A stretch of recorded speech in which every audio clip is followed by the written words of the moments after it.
Bueno amigos, pues muy buenas noches, una semana más. Bienvenidos todos a TDN, a Turno de Noche, y a nuestro canal hermano, amigo, socio, no sé, ya esa, como decían Goku y Vegeta, ¡fusión! Ya hemos fusionado. Y tenemos al otro lado del Sky, como no, nuestro queridísimo Jero Gómez de Arcadia Zona 51. Jero, muy buenas noches. Muy buenas noches, Raúl, y a toda la familia BTV en el iVox, en Sport Direct Radio, la FM de Málaga y en todas las plataformas de podcast. Un placer estar aquí con todos vosotros un viernes más y, por supuesto, muy buena familia de Arcadia Zona 51. ¿Qué tal estáis? Espero que estéis todos muy, muy bien. Un viernes más, compartiendo pantalla, compartiendo micrófono con nuestros hermanos de TDN y un tema que hoy, bueno, muy interesante. Vamos a repasar algunos misterios de la historia, entre comillas. Como yo traigo, como vamos a traer un popurrí, tú traes misterios de la historia, yo traigo misterios un poquito más enreversados, algunos de la historia, otros no, entonces... Me ha gustado el lago que tú vas a hablar, ese lago me ha gustado a mí, sobre todo el nombre. El lago con premio. Ahora lo veremos, lo veremos. Sí, sí. Entonces yo por eso yo he decidido de llamar el programa Misterios Misteriosos. Sí, así. Misterios Misteriosos, ya así, de entrada, ¿no?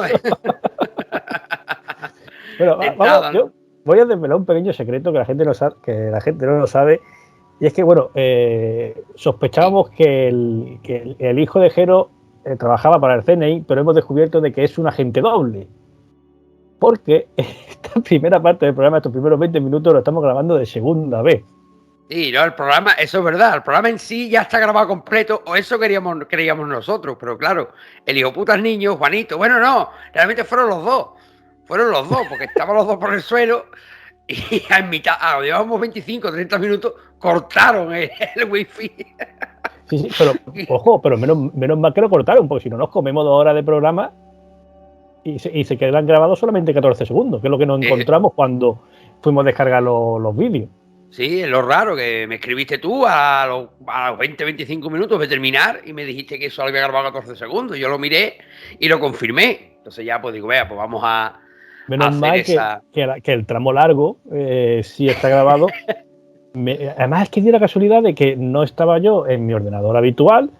Por circunstancias estaba yo en otro sitio con el ordenador portátil, estaba en el salón y no estaba grabando yo el audio. Yo dije, bueno, no pasa nada, cojo el audio de los vídeos y ya está. Y coño, si hubiésemos tenido por lo menos copia de seguridad del audio, pues claro, no pasa nada, pero no, hemos visto... De hecho, la gente se va a dar cuenta porque en un momento dado de la grabación va a haber un pequeño cambio y tú tienes un fondo completamente distinto, yo tengo otra ropa, tú también.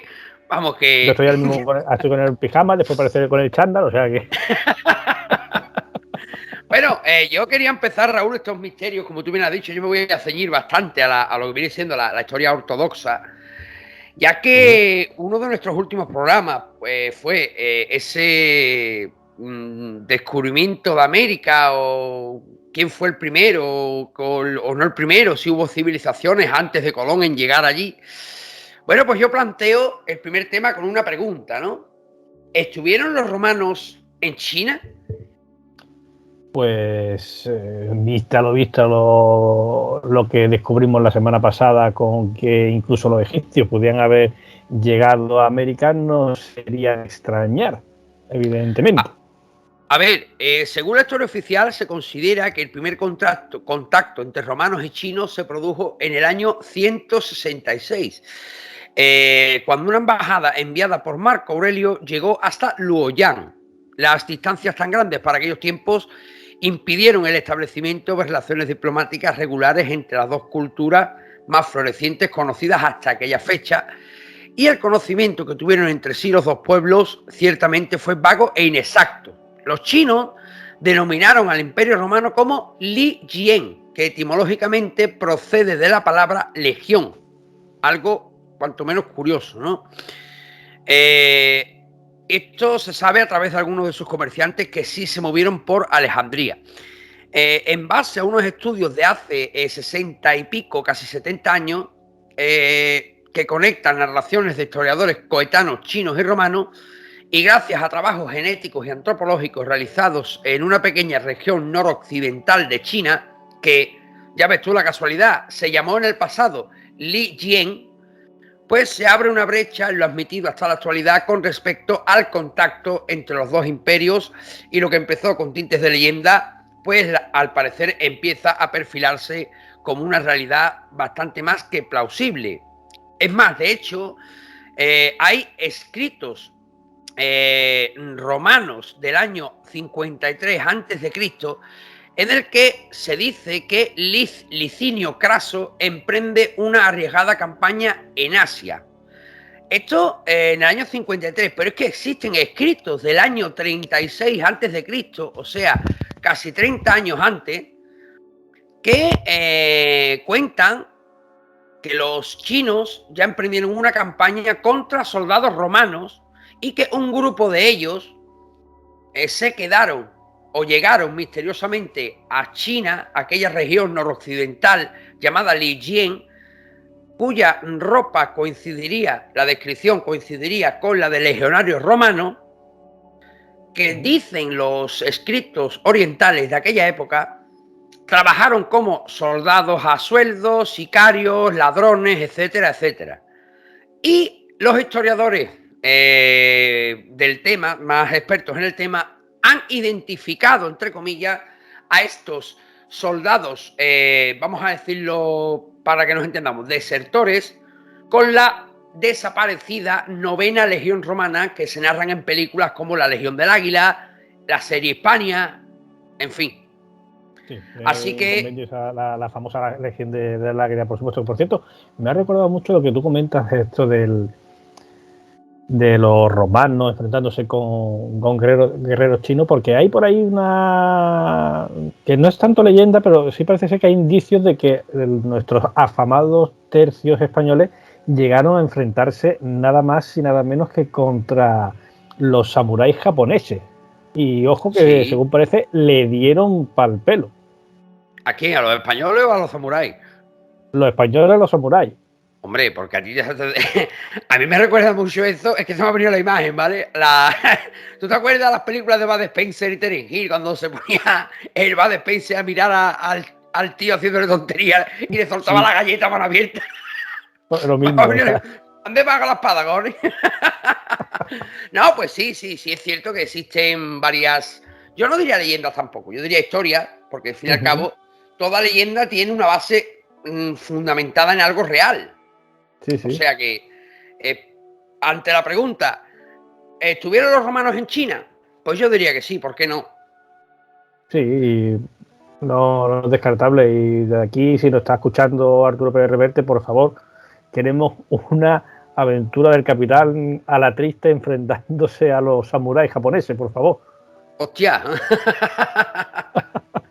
No, y si bien es cierto que perfectamente se pudieran haber estado los romanos en China, porque siempre hay una parte oculta, ¿no?, de esa historia oficial que no nos cuentan.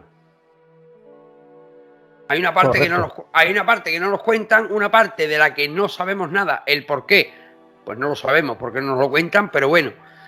¿Que pudieron estar en China? Pues hay escritos tanto en Roma como de la antigua China, que parece ser que hay indicios de que realmente los soldados romanos, o al menos una facción de ellos, sí estuvieron allí. Vale. La verdad que es interesante y, como te digo, no es descartable porque, bueno, los vikingos, como estábamos hablando la semana pasada, los vikingos, egipcios y demás tenían que coger el barco para atravesar un montón de kilómetros, pero bueno, llegar a China por carretera se puede.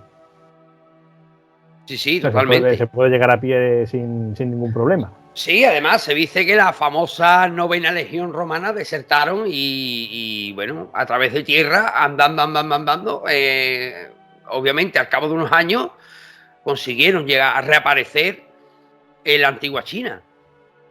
No está nada mal. No es descartable porque tampoco sabemos realmente a ciencia cierta, no se sabe qué pasó con aquella legión que de buenas a primeras desapareció de todos los registros.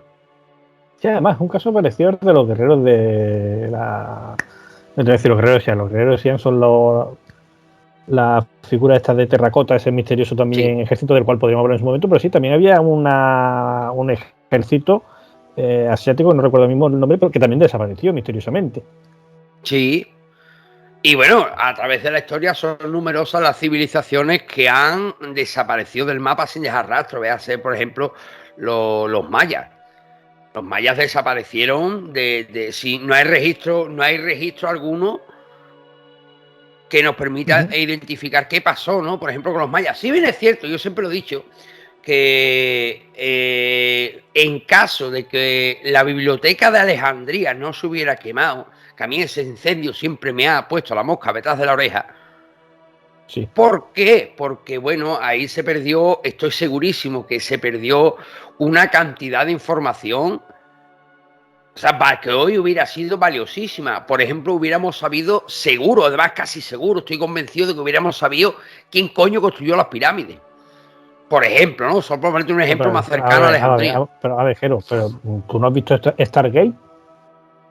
¿No te quedó claro? O sea, mamón, ¿eh? Stargate, no, pero... el documental más grande jamás filmado sobre las pirámides y Egipto. Me voy a callar meo, ¿vale? No, pero si bien es cierto que en ese incendio... Qué cabrones son, poquillo. No, pero si bien es cierto que en aquel incendio se perdió, ¿no? Se perdió mucha información que hubiera sido vital, ¿no? Para conocer, digamos, nuestra historia. O parte de esa historia que ahora no tiene explicación, pero que a lo mejor en su momento, al faltar esa documentación, obviamente no tiene explicación. O nosotros no sabemos dársela, nos hemos vuelto tan ignorantes que no sabemos dársela, que también es muy posible, ¿no? ¿Por qué no? Sí, y bueno, y la cuestión es sobre la biblioteca de Alejandría. ¿Se perdió mucha información o quisieron que se perdiera esa información? Bueno, ahí exactamente. Hay teorías. Sí, no, yo estoy seguro de que ese incendio fue provocado. Además, ya te he dicho que a mí desde siempre ese incendio, además, una película que si no recuerdo mal retrata muy bien la situación, es Alejandro Amenábar, en Ágora, correcto.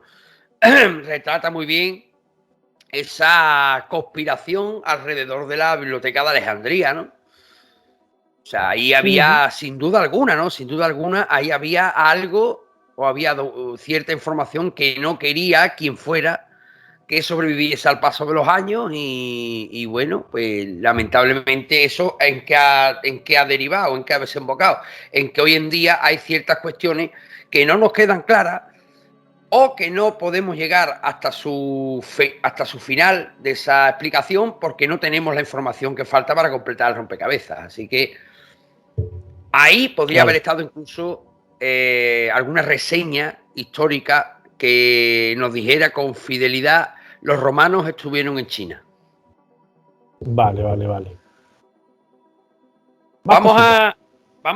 Mira, yo te voy a hablar brevemente de un asesinato, porque te lo he cambiado, he aprovechado este impasse que hemos tenido involuntario. Bueno, involuntario no, los cabrones, los niños. No, pero oye, pero que menos mal, porque si no te cortan el wifi, sí, nosotros nos cargamos 2 horas de programa que nos hubiese gustado mucho de ti y a mí, y ya está, nadie más habría escuchado ni visto. Totalmente.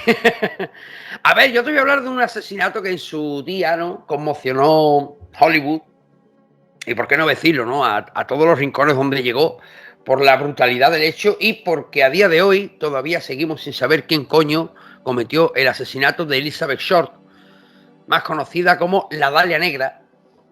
Ajá.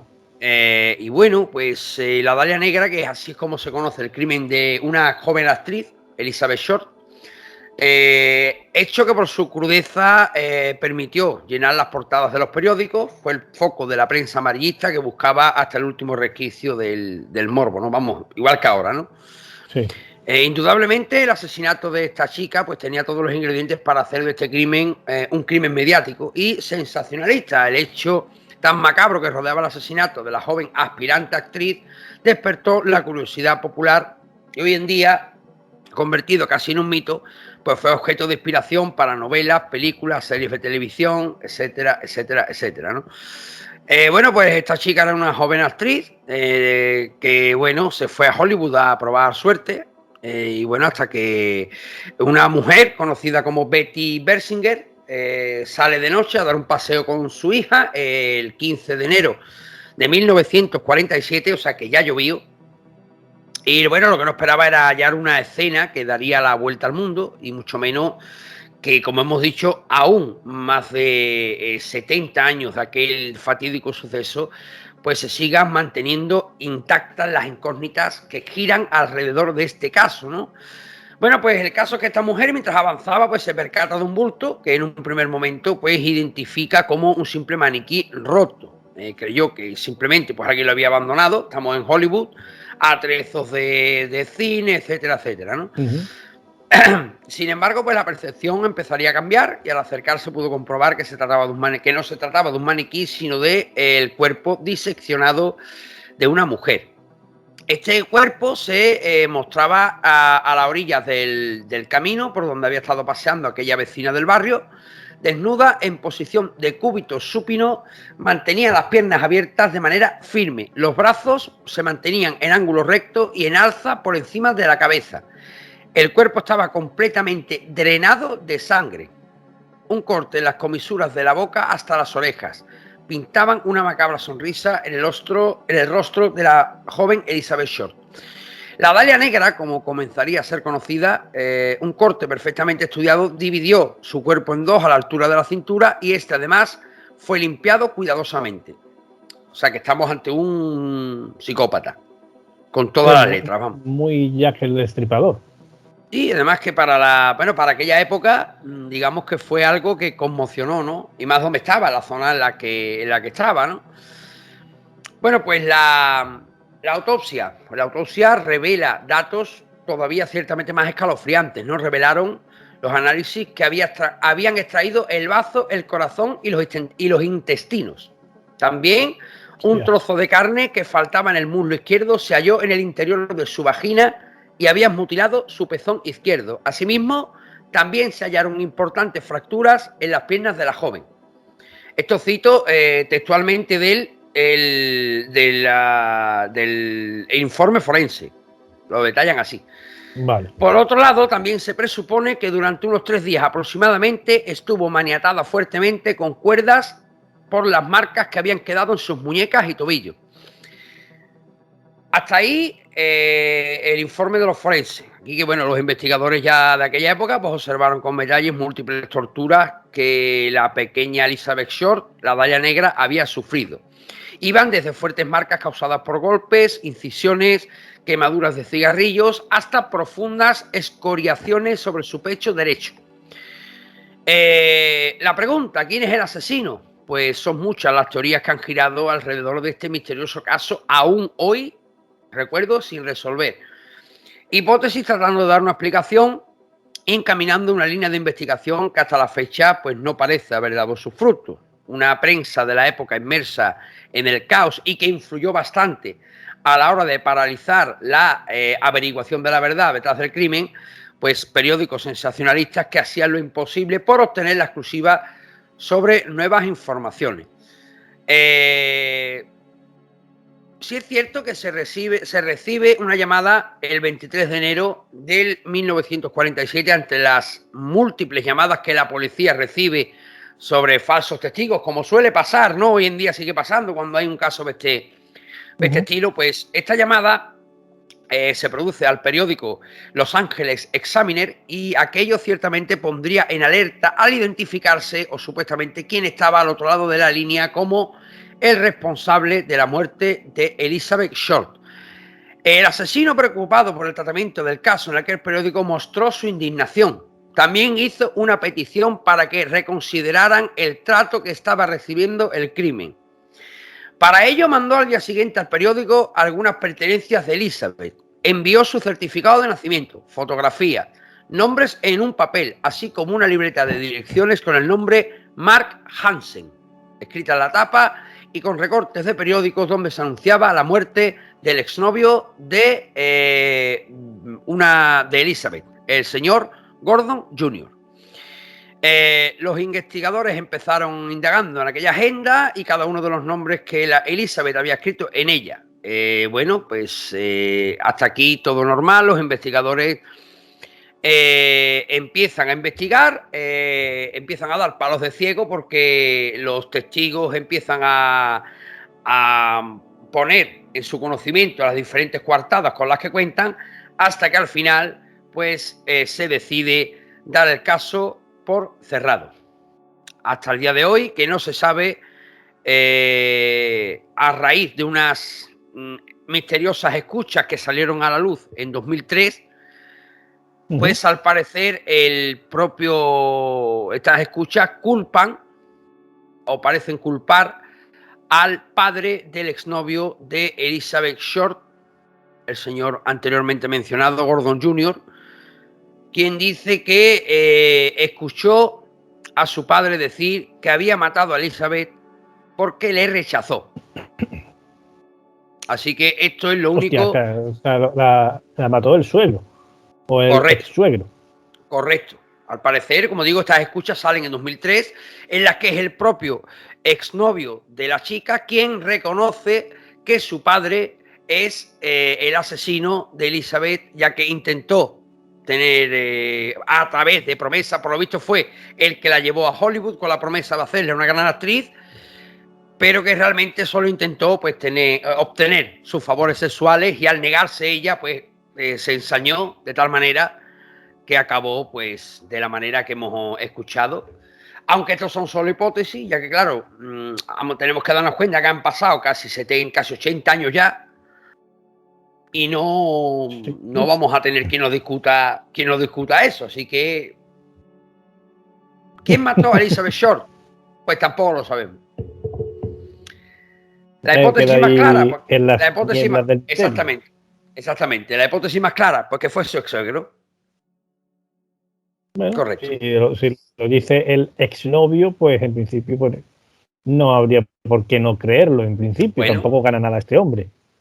Claro. Pues sí. Bueno, Raúl, pues yo quiero que tú me lleves ahora a ese lago.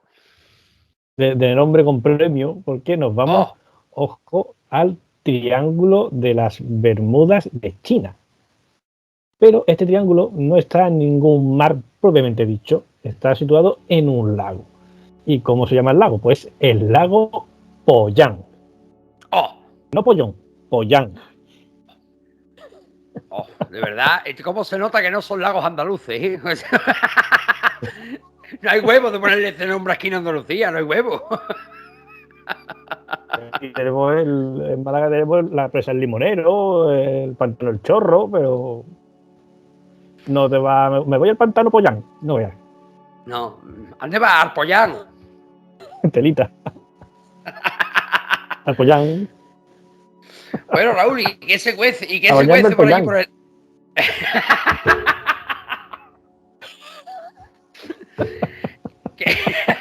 que digo que ¿qué se cuece por allí por el Poyang? Pues mira, pues allí se cuece que desaparecen barcos y personas desde hace mucho tiempo y hasta época reciente. Sin embargo, la época, digamos, dorada del lago Poyang, pues se sitúa básicamente, especialmente entre 1960 y finales de 1980. En ese periodo, más de 20 barcos se hundieron en las misteriosas aguas del lago Poyang, conocido, como hemos dicho al principio, como el Triángulo de las Bermudas de China. Los incidentes pues, han provocado la desaparición de numerosos barcos y más de 1.600 personas. El lago Poyang, hay que decir que es un lago de agua dulce, que es el lago de agua dulce más grande de China, y se encuentra en la provincia de Jiangxi, en el sureste chino. El tamaño real del lago varía mucho, de una época a otra. De hecho, pues en su época de máximo apogeo, pues llega a alcanzar los 3.585 kilómetros cuadrados. Pero la medición no es precisa, porque bueno, la diferencia entre el nivel de inundación, es decir, la época alta de lluvias, y el nivel bajo del agua, pues puede llegar a variar hasta en 8 metros. Según el Departamento Cargo de Asuntos Marítimos, pues grandes barcos con cargas útiles de hasta 2.000 toneladas pues se han hundido en el lago Poyang. Queda para el recuerdo la mítica fecha del 3 de agosto de 1985, fecha en la que se perdieron 13 barcos, ojo, 13 barcos en un solo día, lo cual pues habría que decir que es un evento extremadamente raro en la historia de la navegación, tanto sea en agua dulce como salada. Los científicos, ¿qué dicen? Bueno, pues los científicos están tratando de desentrañar los misterios del lago Pollán desde hace años, pero ninguna investigación ha arrojado conclusiones concretas. El Nanjing Institute pues, se ha dedicado a explorar e investigar el lago en los últimos años. Y bueno, pues hay que decir que Yahoo Yang, el investigador de dicho instituto, pues dijo que es inimaginable que nunca se hayan encontrado restos de barcos o restos de víctimas bajo las aguas durante las numerosas expediciones que se llevaron a cabo, a pesar de que se sabe que innumerables barcos han desaparecido. O sea, espera. Sí, no, espérate, porque esto ya, allí como te voy a preguntar. O sea, estamos hablando de que ahí abajo no hay absolutamente nada. O sea, nada, ni restos de barcos, ni de muertos. Bueno, algo no sé, encontrarse no se han encontrado. Y ojo, porque es curioso porque efectivamente estamos hablando de un lago, no es un océano. Te voy a decir, aparte, a ver, algo tiene que haber, obviamente, pero lo que yo me pregunto es, o sea, si el barco, o sea, estamos hablando de 13 puñeteros barcos que se hunden, más barcos que por lo que deduzco no eran pequeños precisamente. Sí, bueno, o 13 en un día, o sea, desapareció mucho más, pero o sea, no. Lo mítico fue aquel día de agosto del 85. Te estoy diciendo, 13 barcos que se hunden, los buscan y no aparece absolutamente nada. Nada. Borrado de la faz de la tierra, o en este caso del agua. Ya, pero estamos hablando de un sitio que, bueno, yo me imagino que tendrá una profundidad, ¿no? O sea, tan profundo es que no encuentran nada, porque a la fosa de las Marianas, hasta donde yo sé, se ha llegado, se han mandado cámaras, se han grabado imágenes, hombre, con una cierta oscuridad, no se ve un carajo. James Cameron estuvo allí. Y James Cameron, desde que dijo que era, bueno, ya, la tumba de Jesús, déjalo más para adelante, porque vaya tela. Sí, no te adelante en el tiempo.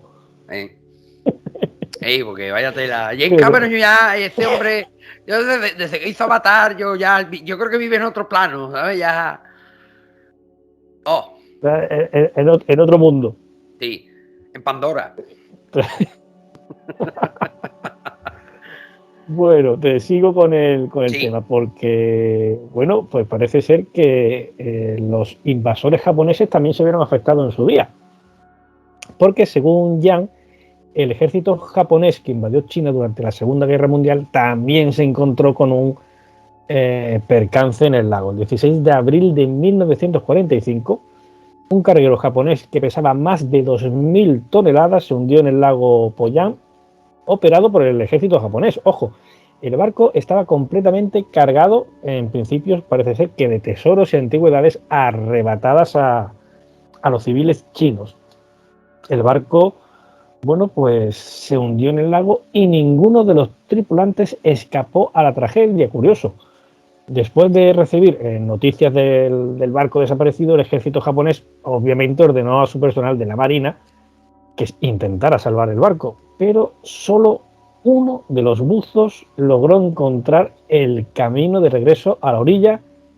Y ojo, porque parece ser, según se cuenta, se dice, se rumorea por los mentideros, que no pudo hablar. El superviviente parecía afectado por alguna especie de terror extremo debido a razones en principio desconocidas. Y bueno, pues al final de la Segunda Guerra Mundial el gobierno chino intentó nuevamente rescatar el barco una vez más. Bueno, pues esta vez buscaron la ayuda de Edward Boer, un prestigioso buzo estadounidense y experto en salvamento. En el verano de 1946, Boer dirigió un equipo de buceo y comenzó su tarea de rescate en las aguas, pero oh sorpresa, no se encontró nada después de una búsqueda continua de meses. Durante la búsqueda, varios buzos, hay que decir que también desaparecieron misteriosamente. Yo tengo que decir que, bueno, a día de hoy sí es cierto que el lago Pollán es un lago que, bueno, ya no existe como tal, no existe como lago. Pero sí es verdad que, claro, ante este misterio, ¿vale? O sea, que estamos en un lago que se traga barcos, se traga personas, y un barco de 2.000 toneladas, que ya te dice pronto que estamos hablando de un barco, que no estamos hablando de un yate, exactamente. O sea, que estamos hablando, Raúl, de un lago que la gente ha bajado ahí, los poquitos que han vuelto no quieren hablar o no pueden hablar, y los que han intentado rescatar los tesoros, ahí abajo no hay nada, o sea, no encuentras nada. Sí, bueno, exactamente. O sea, dice que no hay nada porque, que sepamos, aparentemente no encuentran nada.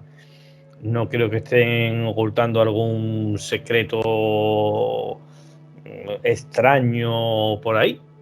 Que ojo, podría ser, pero bueno, aparentemente parece ser que encontrar no encuentran nada. Que el lago es grande de cojones también. Pero también es cierto que hay una variación muy grande en su extensión y su nivel en función del invierno y del verano. Lo que no sabemos hasta qué punto pues, pueden producirse allí corrientes extrañas, por así decirlo. Ya, pero tanto para hundir, no sé, un barco de ese tamaño, o vamos, uno no cansa unos cuantos. Sí, bueno, y 3 barcos, no, miento, creo que eran 13 barcos en un solo día. 13 barcos en un solo día. En 1985. Madre del amor hermoso. Y a día de hoy, Raúl, o sea, el misterio sigue, ¿no? En torno a ese lago. El misterio continúa. Sí, 3 de agosto de 1985. 13 barcos en un solo día desaparecen en las aguas del lago Pollán. Y te digo, o sea, lo he sacado a colación porque a día de hoy todavía no se sabe qué ha ocurrido con esos, iba a decir naufragio, pero no, habría que hablar realmente de desapariciones. Sí, porque un naufragio es cuando realmente se encuentran restos o se encuentra en el fondo el propio barco, la propia embarcación derrumbada por las aguas que se la han tragado. Eso es. E incluso los cuerpos y o efectos personales de la tripulación. Efectivamente. Ajá. Pero en este caso, o sea, desaparece el barco y desaparece la carga y desaparece la tripulación y los cuerpos. ¿Dónde está? No se sabe.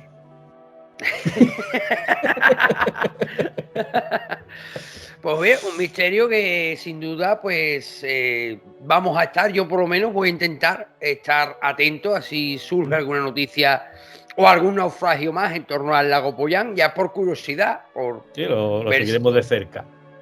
Sí, porque la última noticia es del 85, has dicho, ¿no? No, bueno, ese fue el día del acabose. O sea, ese fue Eso fue el día de la más grande, ¿no? de la más grande, fueron 13 barcos. Vale, Posteriormente han seguido desapareciendo barcos, pero digo, o sea, ese día fue ya el culmen. Bueno, pues yo si quieres ahora te voy a hablar de la historia de Inglaterra.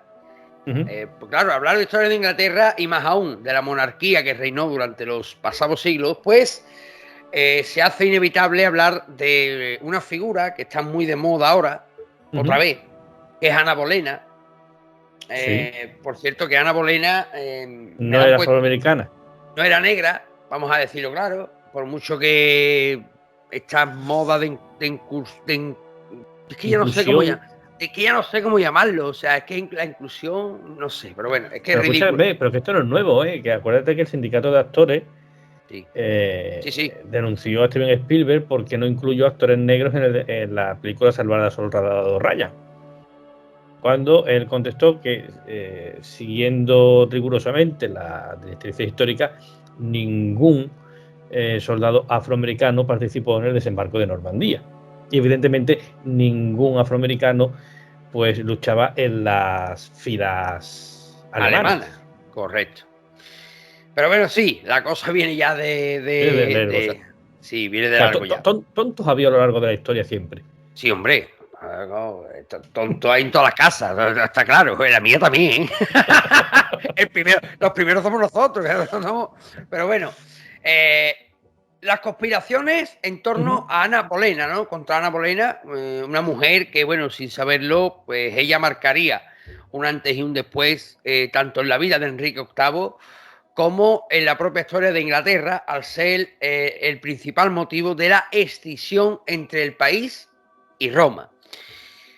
Ana, madre de la poderosa Isabel I, ha sido considerada posteriormente como la reina consorte más influyente e importante que Inglaterra ha tenido a lo largo de su historia. Una mujer de la que se habla mucho, pero que realmente, si cogemos la historia, sabemos muy poco, puesto que su posterior ejecución estaría envuelta en un sinfín de conspiraciones y dichas conspiraciones dificultan conocer hasta qué punto fue culpable o no de todo lo que se acusó a Ana Bolena. Hija de Tomás Bolena, un diplomático de la época bastante bien reconocido, pasó su juventud entre los Países Bajos y París, educándose y adquiriendo el dominio de varios idiomas. Se cuenta por los mentideros que el rey la vio y se enamoró al instante. También cuentan que las constantes negativas de Ana ante el cortejo de Enrique VIII hicieron que éste perdiera aún más la cabeza. Unos aseguran que era debido al extremo recato de la dama, que no pasaría por ser un amante más del rey. Otros, en cambio, aseguran que ya desde entonces ansiaba el poder y vio en sus negaciones un arma poderosa para cautivar al monarca. Lo cierto es que, sea como fuere, funcionó, ya que Ana Bolena sería el principal motivo por el que Enrique rompía relaciones con Roma y conseguía así la libertad absoluta para casarse con su amada Ana, entre otras muchas, porque todos sabemos que Enrique VIII fue un picha brava. Y hombre, que le gustaba a Enrique como a los reyes de España, que le gustaba una prima. Por España, que le gustaba una prima. Ya hablaremos un día de las primas. Y de las primas. La decepción desembocó en un alejamiento y ese alejamiento fue incrementado por la mala reputación que Ana tenía para el pueblo inglés, ¿no? Teniendo en cuenta que una de las principales razones por la que Enrique VIII despreció a su primera esposa fue la incapacidad de ésta por darle un varón, el que Ana diera a luz una niña en su primer embarazo, pues llenó de decepción al monarca, ¿no? Claro, me encanta, pues, o sea, despreció a su primera esposa por la incapacidad de esta de poder darle un hijo varón. Sí, correcto. Y después, pues, Ana Bolena, pues, la primera niña que tuvo, el embarazo que tuvo, tuvo una niña, que esto hace parodia a los Simpsons también, como todo. Como digo, esta decepción desemboca en un alejamiento y ese alejamiento fue incrementado por la mala reputación que Ana tenía en el pueblo inglés, pues era conocida como la ramera del rey. ¡Hostia! Cuentan que en 1535 el rey se encaprichó de Jane Seymour, una joven muchacha de la corte que había sido dama de honor de su primera esposa Catalina. No obstante, Ana Bolena quedaría embarazada en aquel entonces, algo que desvió la atención del monarca. Desgraciadamente, este y otros dos embarazos terminó misteriosamente en aborto natural.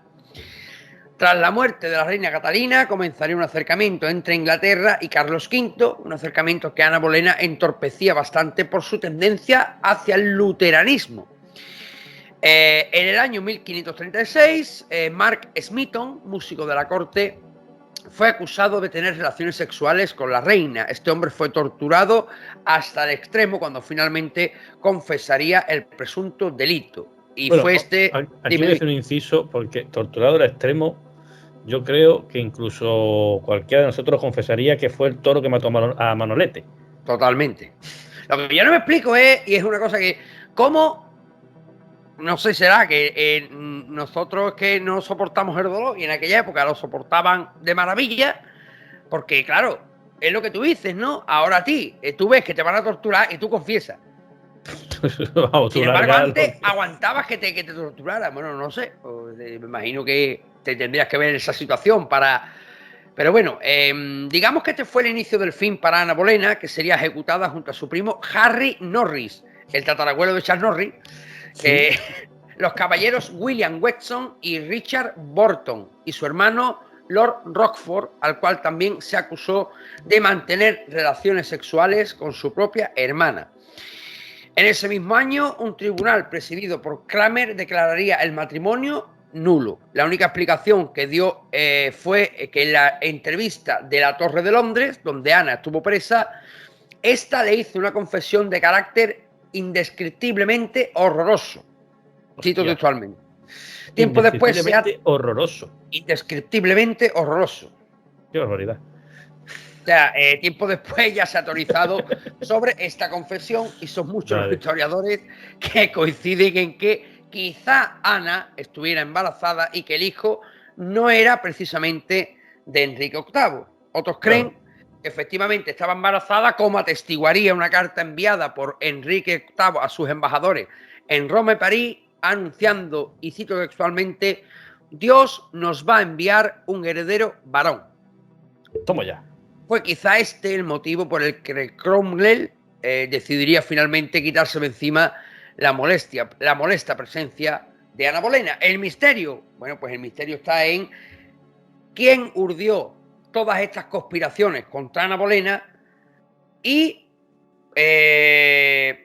si son ciertas o no las acusaciones que se hicieron en su día contra la reina consorte Ana Bolena. Vale.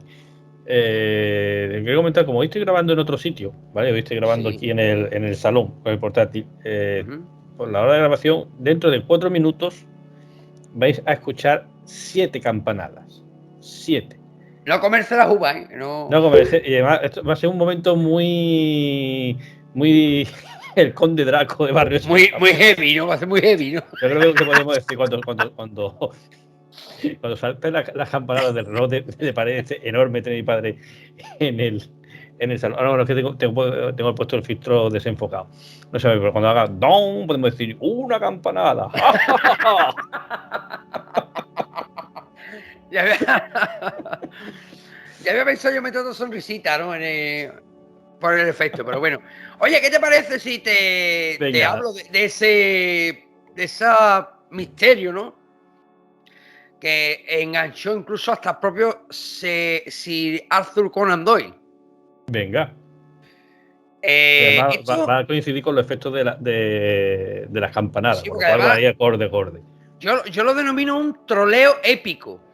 ¿Cuál, de las campanadas o lo de Sir Arthur Conan Doyle? Los dos, mamón. No, porque además un trono épico, porque estamos hablando de principios digamos, del siglo XX, principios del siglo XX, las hadas de Cottingley. Ostras. Fue en el verano fue en el verano de 1917 que dos primas hicieron una sesión de fotografías que dieron la vuelta al mundo, que las fotos van a ir pasando, y lograron enfrentar a la opinión pública sobre su veracidad. Digamos que fue uno de los engaños más sorprendentes y misteriosos de la historia de la humanidad, acontecido... Sí. Sí.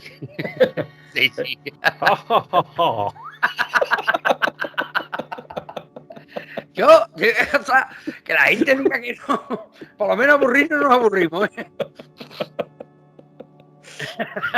Y ojo, que si se alarga mucho, lo alargamos mucho, dentro de media hora da la campanada de la y media. No, sí, la media hora nos la comemos, está claro. Lo vaya a escuchar otra vez. A ver, como digo, esto aconteció hace 104 o 105 años. O sea, estamos hablando de 1917, pues 105 años. Estamos en 2022. Esto consiguió poner patas arriba a la sociedad de la época, ¿no? E involucró a los medios de comunicación e incluso a algún que otro literario importante, como fue, por ejemplo, Sir Arthur Conan Doyle, y fue perpetrado por tan solo unas niñas que se encontraban aburridas, ¿vale? El misterio es cómo carajo estas dos niñas se aburren tanto. No, ya no es que se aburren tanto, porque tú ahora te aburres también, pero pasa que ahora la gente que se aburre se pone a, por ejemplo, a hacer maquetas. Sí, A meter, te pones a hacer, construye la girarda con palillo de diente, por ejemplo. no, o te pones a meter un barquito, una botella. Pero si la botella es para vaciarla, no para rellenarla, que está hablando. No, pero bueno, el tema está en que, claro, cómo dos niñas consiguieron engañar, ¿no? A toda aquella gente, ¿no? Como digo, se titula o se ha conocido a lo largo de la historia como El misterio de las hadas de Cottingley, que nos dejó pues una serie de fotografías. No, las fotografías son bonitas, simplemente son muy bellas y oníricas, además de comentadas y estudiadas por distintos expertos hasta la saciedad. O sea, estamos hablando de que no son una simple fotografía que los expertos no las hayan visto, no las hayan estudiado. Estamos hablando de fotografías que son incluso a la gente, ¿no? Mismo cuando vayan pasando, pues algunas de ellas le puede sonar, ¿no? Las niñas se llamaban, atento a los nombres porque no me lo voy a decir una vez, ¿eh? No. Venga, vale. Elsie Wright y Frances Griffith. Vale. Dos primas que durante la Primera Guerra Mundial vivían en Cottingley, cerca de Bradford, en Inglaterra. Y cierto es que Elsie, la mayor de las primas, era una artista extremadamente dotada. No solo pintaba retratos y paisajes, sino que había trabajado en un laboratorio fotográfico a principios de la contienda y tras pasar por la Escuela de Arte de Bradford, con tan solo 13 añitos, en el laboratorio pues tenía que crear fotos compuestas de soldados caídos en batalla con las fotografías de sus seres queridos. Y fue así como comenzó a trabajar con placas fotográficas. Sin embargo, en el verano de 1917, ambas primas se aburrían en Cottingley, y ya que Elsie era hija de uno de los primeros ingenieros eléctricos cualificados. Es que era un niño aburrido, por eso me estoy No. Es decir, no digo yo que no hay nada más malo que un niño aburrido. Sí, dos niños aburridos. Y ahí está la prueba. Aunque la gente no lo sepa, los espectadores ni los oyentes lo sepan, hemos tenido que tener un corte porque de nuevo, otra vez, el chiquitillo de Jero nos ha vuelto a sabotear. Sí, totalmente. No, yo siempre lo digo, los niños son muy cabrones, ¿no? Un niño no es consciente de lo cabrón que es. Si fuera consciente era más cabrón todavía. Es decir, ¿me entiendes? Que tranquilo, que el grupo de niños es más peligroso que un grupo de gremlins en el Acuapato Remolino, de verdad. Bueno, como digo, aquí está la vista que ya ve que no tenían las niñas nada que hacer y bueno, pues deciden tomar la cámara del padre de una de ellas y se ponen a hacer fotografías en un pequeño arroyo que al parecer, pues según cuenta la historia, corría detrás de su casa. Entonces la primera de las fotografías y es probablemente la más famosa muestra a la segunda de las primas con una imagen imperturbable mirando a la cámara mientras un grupo de hadas vestidas apropiadamente pues bailan a su alrededor. Cuando el padre de la mayor de las primas revela las placas, consideró falsas las fotografías, aunque la madre tuvo ciertas dudas al respecto. Las niñas insistieron en que detrás del arroyo de la casa jugaban con hadas que se habían hecho sus amigas. Sin embargo, los laboratorios Kodak se negaron por aquel entonces a autentificar las imágenes, alegando que ya por aquel entonces, y esto a la gente le puede parecer mentira, pero dijeron en los laboratorios Kodak que por aquel entonces ya existían muchas maneras de falsificarlas. No, de hecho, dos niñas aburridas lo hicieron. Exactamente. De hecho, en 1918, una semana antes del fin de la guerra, la segunda de las primas, Frances, le mandó una carta a una amiga que vivía en Ciudad del Cabo, donde había pasado buena parte de su infancia, adjuntando una fotografía. Y cito textualmente: te envío dos fotos, ambas mías. Una en la que estoy en bañador en el arroyo de nuestro patio trasero, que tomó el tío Arthur, mientras que la otra soy yo con varias hadas en el arroyo que tomó Elsie. Elsie y yo somos muy amigas de las hadas del arroyo. En el reverso de la fotografía escribió lo siguiente: es curioso que nunca las vi en África. Debe hacer demasiado calor allí para ellas. Fue al año siguiente que la madre de Elsie, que siempre había creído en la veracidad de las fotos, acudió a una reunión de la Sociedad Teosófica de Bradford, porque estaba interesada en el ocultismo. Para quien no lo sepa, como ya habrá podido deducir nuestros espectadores, nuestros oyentes, la Sociedad Teosófica pues, es una sociedad ocultista. Y bueno, la conferencia de la noche era la vida de las hadas, y fue que la madre enseñó las fotos de su hija Y la historia pues llegó a oídos de los teosofistas y de su líder Edward Gardner, quien a principios de 1920 optó por creer que las imágenes eran verdaderas. Y fue ese mismo año que la historia llegó hasta el creador de Sherlock Holmes, Sir Arthur Conan Doyle, que era un prominente espiritista ya que su hijo había muerto en la guerra y el horrible suceso le había convertido en un creyente fervoroso. Fue a finales del año 1920 que debía escribir un artículo sobre hadas como tema navideño para The Strand Magazine, y al observar las imágenes también creyó en su veracidad. En 1921 se realizó una última expedición a Cottingley, que se había convertido en un parque temático, y en aquella ocasión acudió el clarividente Geoffrey Hobson. Pero para entonces las niñas ya estaban hartas de todo el asunto de las hadas, ya que en solo un año aquel lugar se convirtió en un lugar de peregrinación. Ojo que el padre, nada más que vio la placa, ya dijo que aquello era más falso que un duro de plomo. Claro, totalmente, totalmente. Las niñas ya estaban hartas de todo y como ellas mismas confesaron, le siguieron la corriente al hombre hasta extremos insospechados.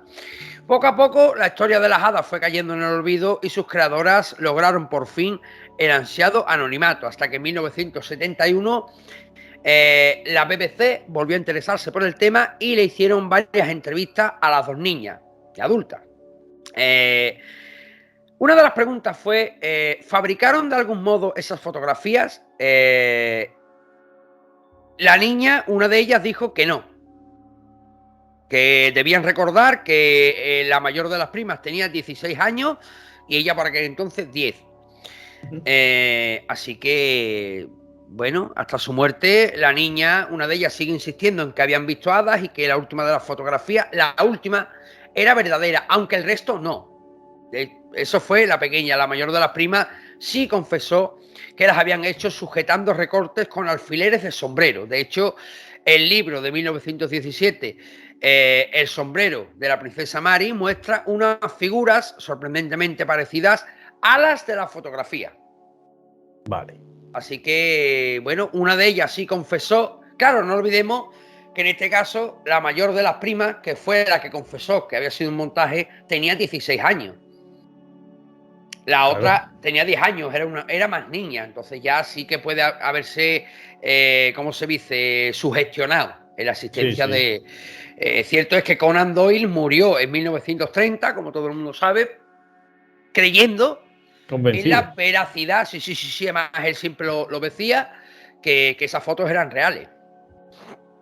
Claro, también hay que tener en cuenta que Sir Arthur Conan Doyle, a raíz de la muerte de su hijo, cayó en declive, perdió la cabeza y hasta su muerte en 1930, pues murió diciendo que aquello era real. Era real, que era correcto, ¿no? Totalmente. Bueno, pues tú, no, voy a dar la de cal y la de arena. Tú vas más con la historia, digamos, más ortodoxa, ¿vale? Y yo voy a empezar a mearme fuera del tiesto, ¿vale? Vale. Con los misterios. Ve buscándote para ponérselo a los espectadores de YouTube de Arcadia, el cráneo alienígena de Ródope. O de Ródope. De Ródope. Vale. Una reliquia fascinante como nunca antes se había visto, porque este cráneo fue encontrado en las montañas Ródope en Bulgaria por un hombre de Plovdiv, ciudad ubicada a 150 kilómetros al sureste de la ciudad capital de Sofía. El hombre, que optó por permanecer en el anonimato, descubrió el cráneo enterrado junto a un pequeño objeto metálico elíptico. Su interesante historia comenzó después de tener un sueño en el que 5 humanoides con ropa amarilla metálica lo dirigieron a un lugar en las montañas Ródope, cerca de la frontera entre Bulgaria y Grecia. El 21 de mayo de 2001, es decir, hace muy poquito, pues se dirigió al lugar que le habían indicado los extraños humanoides y parece ser que el cráneo estaba allí. Su hallazgo generó mucho entusiasmo y polémica, y muchos ufólogos lo consideran evidencia de la existencia de extraterrestres y su presencia en la Tierra. Inicialmente presentó su hallazgo a un círculo estrecho, selecto de personas interesadas en lo paranormal, pero el cráneo no permaneció allí durante mucho tiempo. Este cráneo fue examinado por la arqueóloga Katia Malamet, no Malamén, Malamet,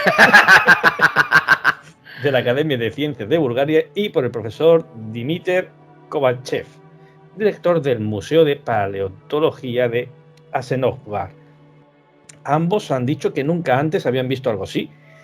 El cráneo es tan pequeño como el de un bebé humano, pero su estructura ósea es más liviana y delgada y pesa solo 250 gramos. Tiene 6 cavidades que los investigadores creen que pertenecían a los órganos sensoriales del extraterrestre, o del supuesto extraterrestre, o de lo supuesto que sea eso.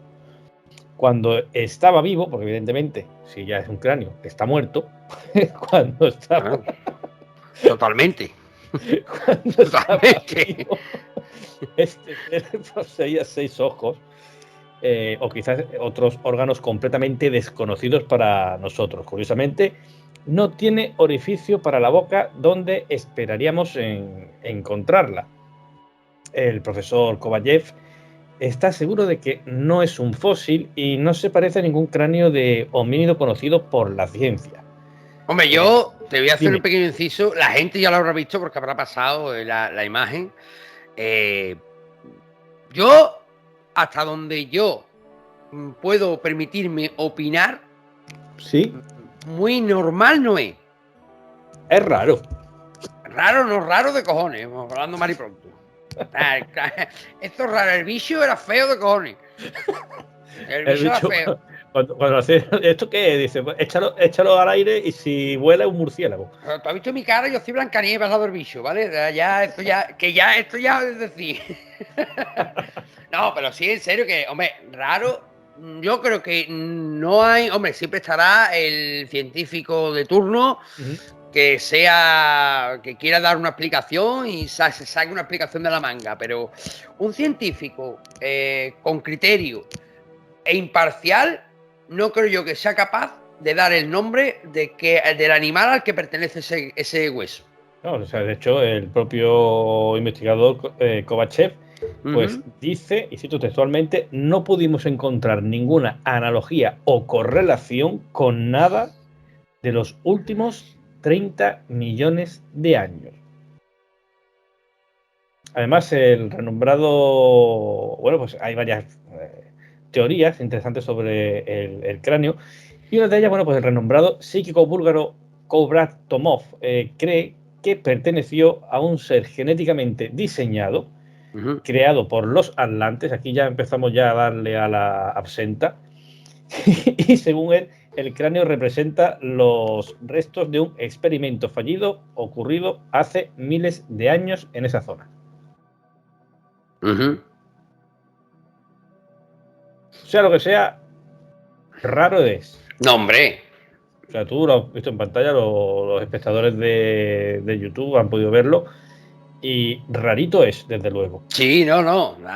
Y más que a día de hoy, pues no podemos encontrar todavía ninguna explicación a su procedencia o a qué animal pertenece, ¿no? Porque claro, si fuera, mucha gente dirá, bueno, es que puede ser de un animal y ese cráneo esté deteriorado, pero si fuera así, ya habría científicos que habrían sacado que ese animal, pues, a qué cráneo pertenece, ¿no?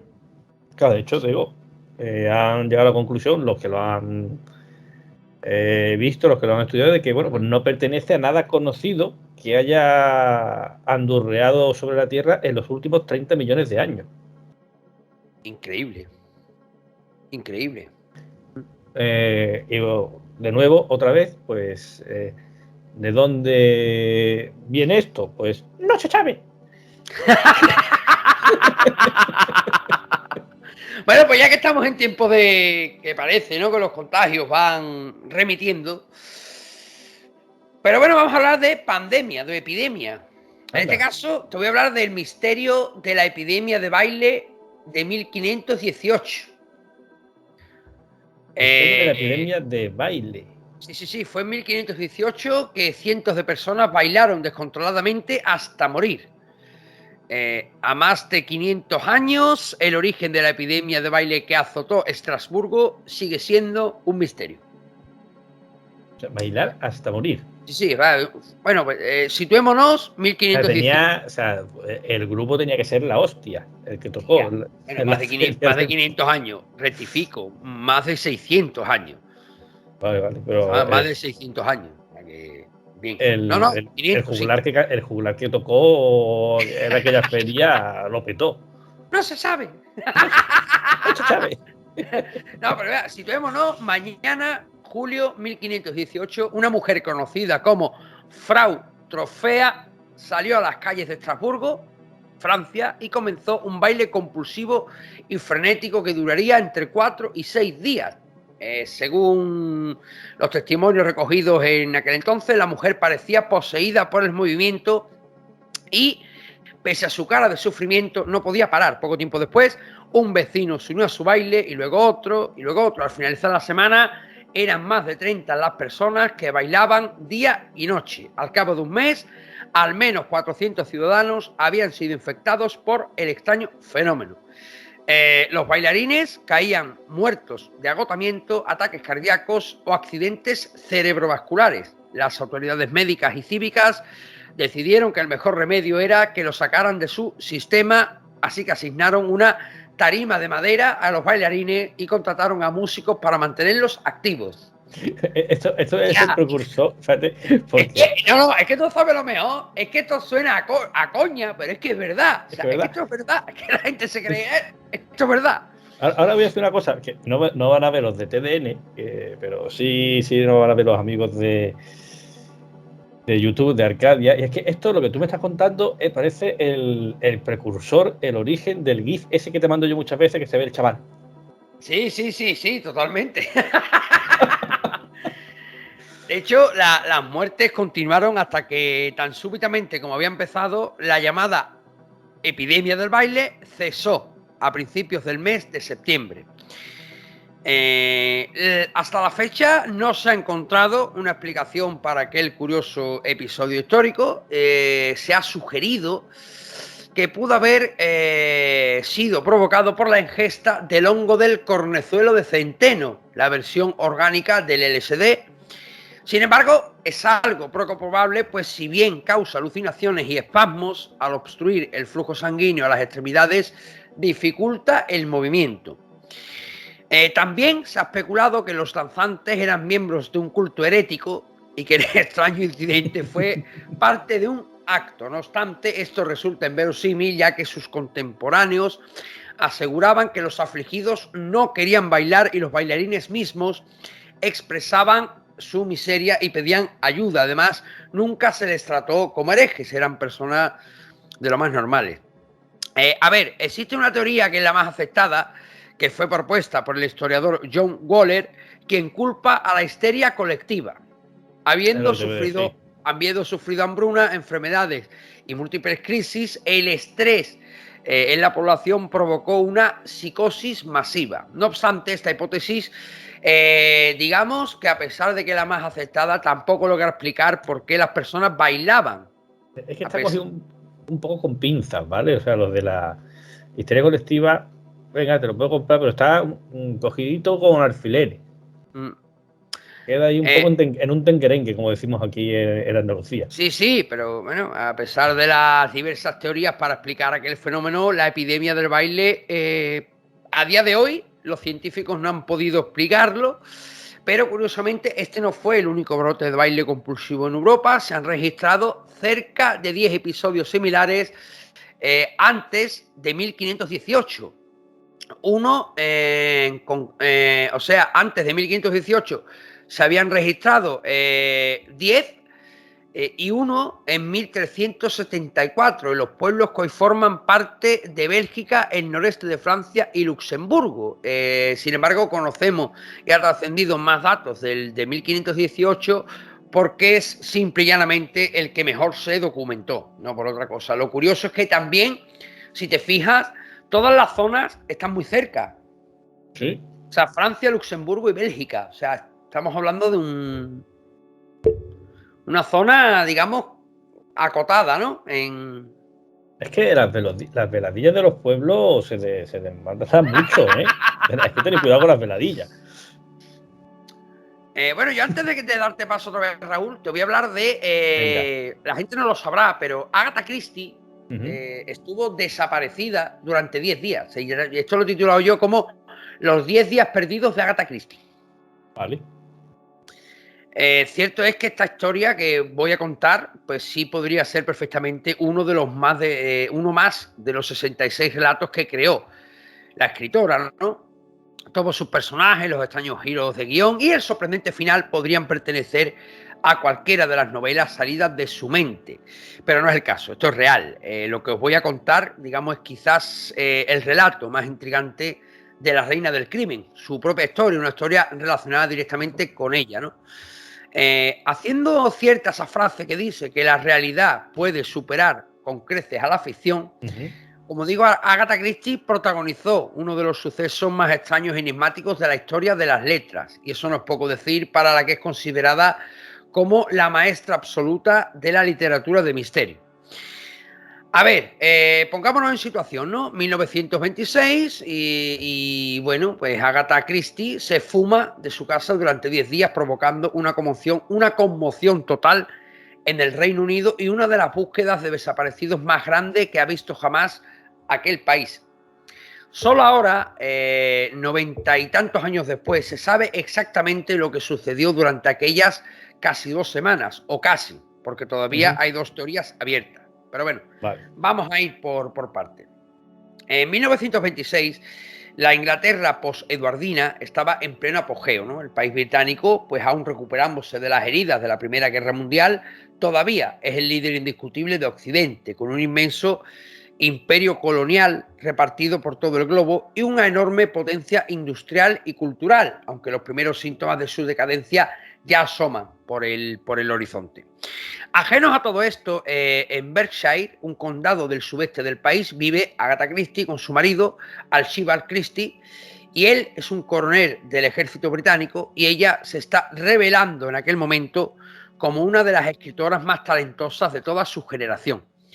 Sus primeros títulos se venden con rapidez y toda una legión de lectores crece a lo largo de todo el mundo deseando disfrutar de la siguiente aventura de misterio. Años antes de la aparición de los superventas masivos de nuestros días, Agatha Christie ya había alcanzado la categoría de estrella literaria, pero por méritos propios, no como otros autores, ¿no?, que tienen que morir para que se reconozca su trabajo, ¿no? Su nombre ya era conocido en todas partes y gozaba de un estatus social y cultural elevado. Era, por decirlo en términos contemporáneos, lo suficientemente famosa para no pasar desapercibida. Bueno, pues de repente un día desaparece. ¿Vale? El 3 de diciembre del 26, a eso de las 10 menos cuarto de la noche, sale de su casa, se monta en su coche y después de indicarle a su secretaria que se dirigía a Yorkshire para pasar la noche, pues unas horas más tarde su vehículo aparecía abandonado en Newlands Corner, muy cerca de un lago, con restos de sangre en su interior. El abrigo y el carnet de conducir de la escritora, pero aparte de eso no había ni el menor rastro de ella.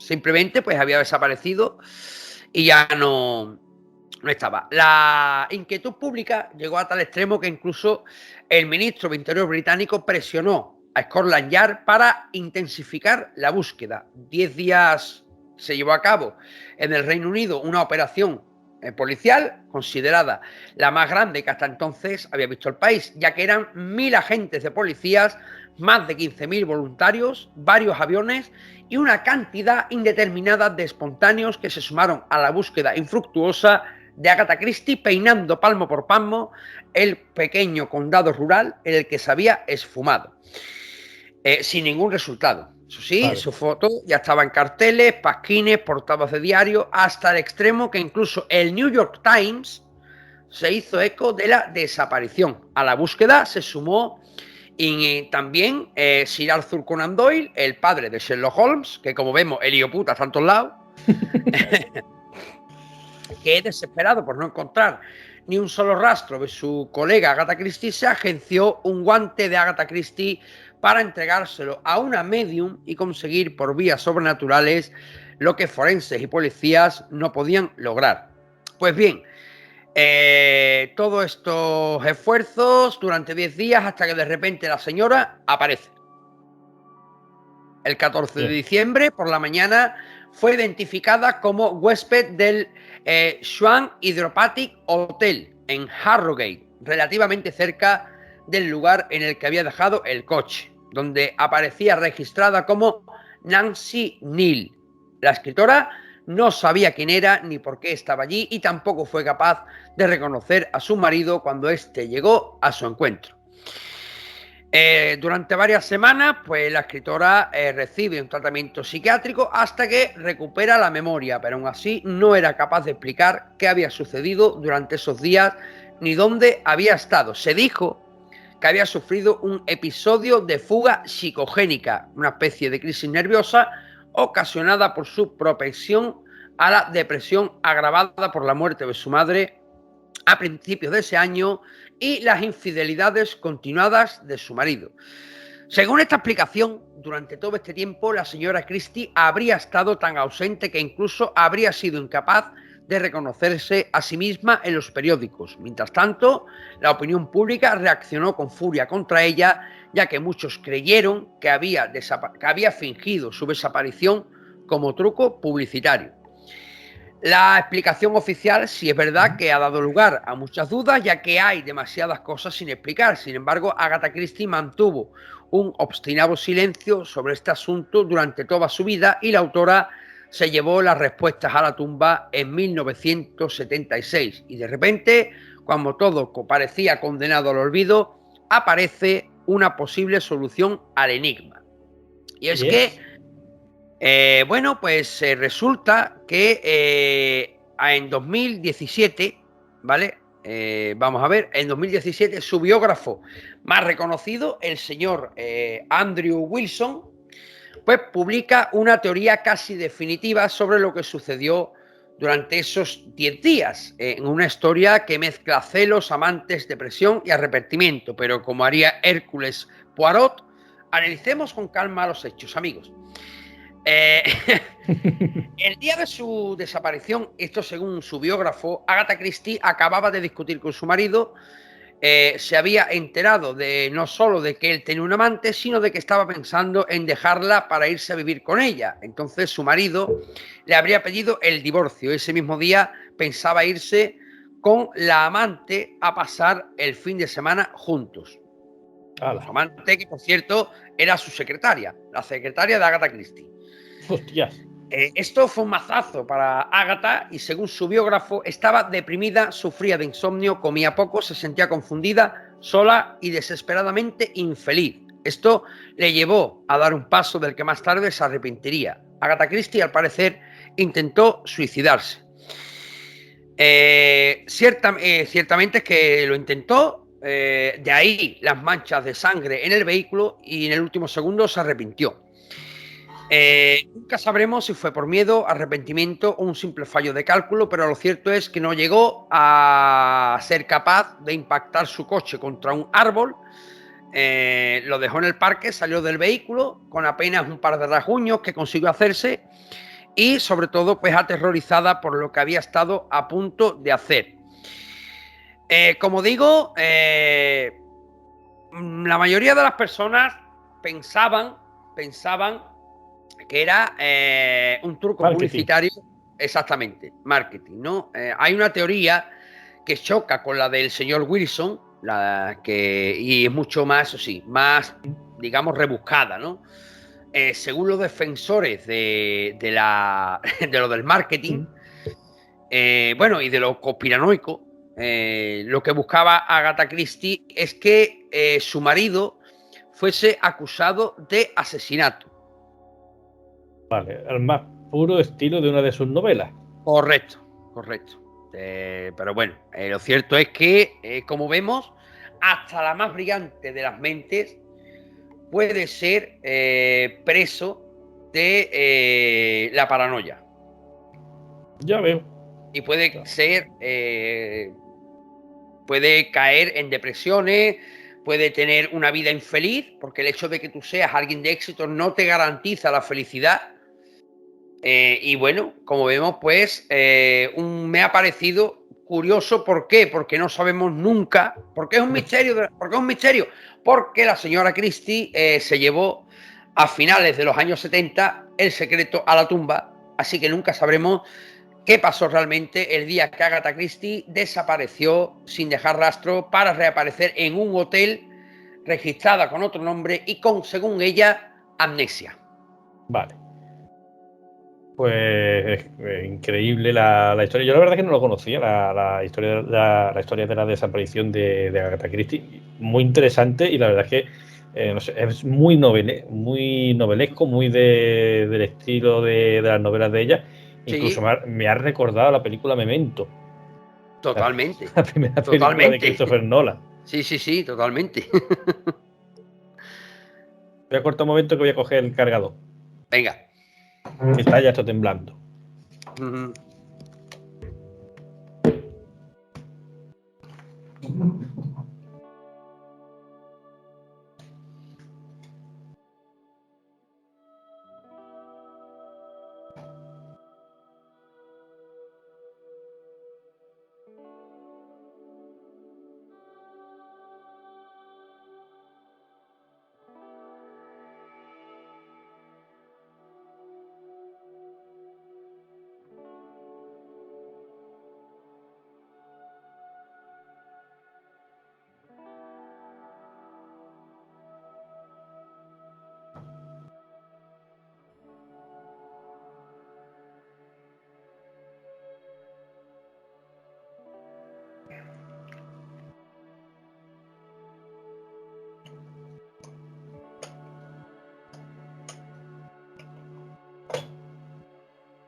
Ya estamos aquí otra vez.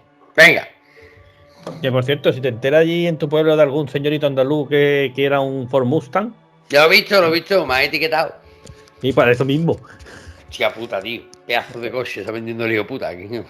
digo, mi padre, La vi. Dile que no venda ese, cojones. te vende el Mondeo, ¿verdad? Claro. No, vende porque no lo coge.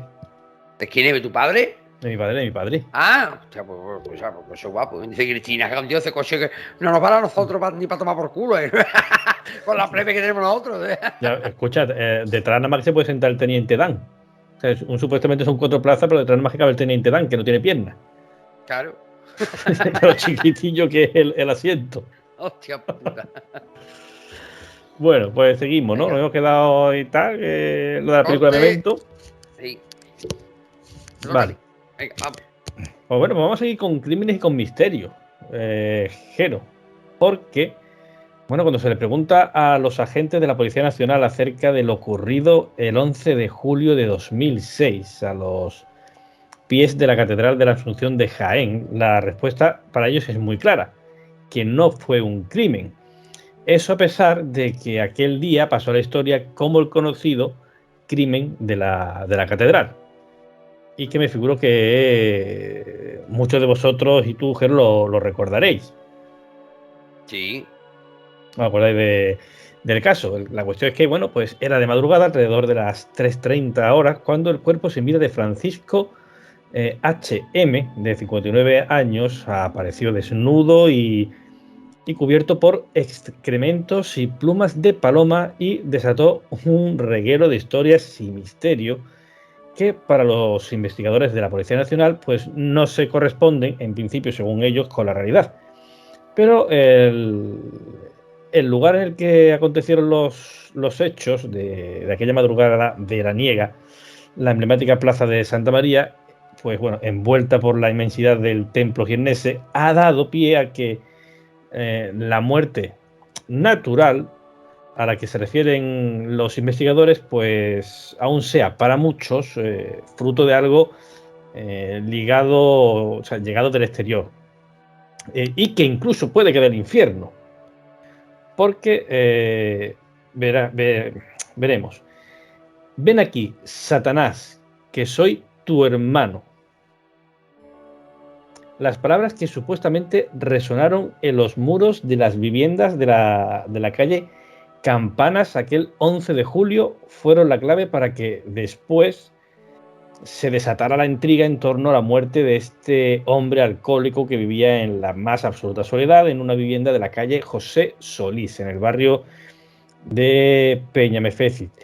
En el informe policial, tal y como explican fuentes oficiales, esta sentencia no aparece ni es una pieza clave para resolver todo lo que aquella noche sucedió. La muerte de este hombre pues ha dado para muchísima literatura y no es para menos. Desde aquel 11 de julio, la sala operativa del 0121 recibieron una llamada del servicio de emergencia 112 en el que se explicaba que unos jóvenes habían descubierto la dantesca escena, la que el cuerpo desnudo y sin vida de Francisco reposaba sobre el suelo de la plaza de Santa María, cubierto de excrementos y plumas de paloma. La aparición de sectas y ritos satánicos pues han servido como hipótesis a la hora de ofrecer una explicación extraoficial a esta muerte que trastocó el imaginario social de los jiennenses. En este caso, ¿te acuerdas tú además que creo que salió en su momento en Cuarto Milenio? Sí, sí. Si mal no recuerdo. Bueno, pues la versión oficial, porque se habló efectivamente, como hemos dicho hace un momento, de ritos satánicos, de sectas, etcétera, etcétera. Bueno, pues la versión oficial es que la muerte natural de este indigente, producida por una insuficiencia cardíaca, que ocasionó que el hombre cayera al suelo y se golpeara la cabeza, tal y como reza el informe del forense. Pues parece ser que era para tanta ficción, por una serie de hechos en los que un amigo de la víctima tenía mucho que decir. Ojo, porque con lo que va a hacer el amigo, no sé yo hasta qué punto creo yo amigos como este. Vamos a ver. Que nos cuenta el campeón. Y es que, bueno, pues está una persona que podía ser la misma que supuestamente vieron las cámaras de seguridad instaladas en el ayuntamiento de Jaén, pero que nunca se pudo comprobar, ya que el paisaje que por aquel entonces presentaba la Plaza Santa María era bien distinto al actual.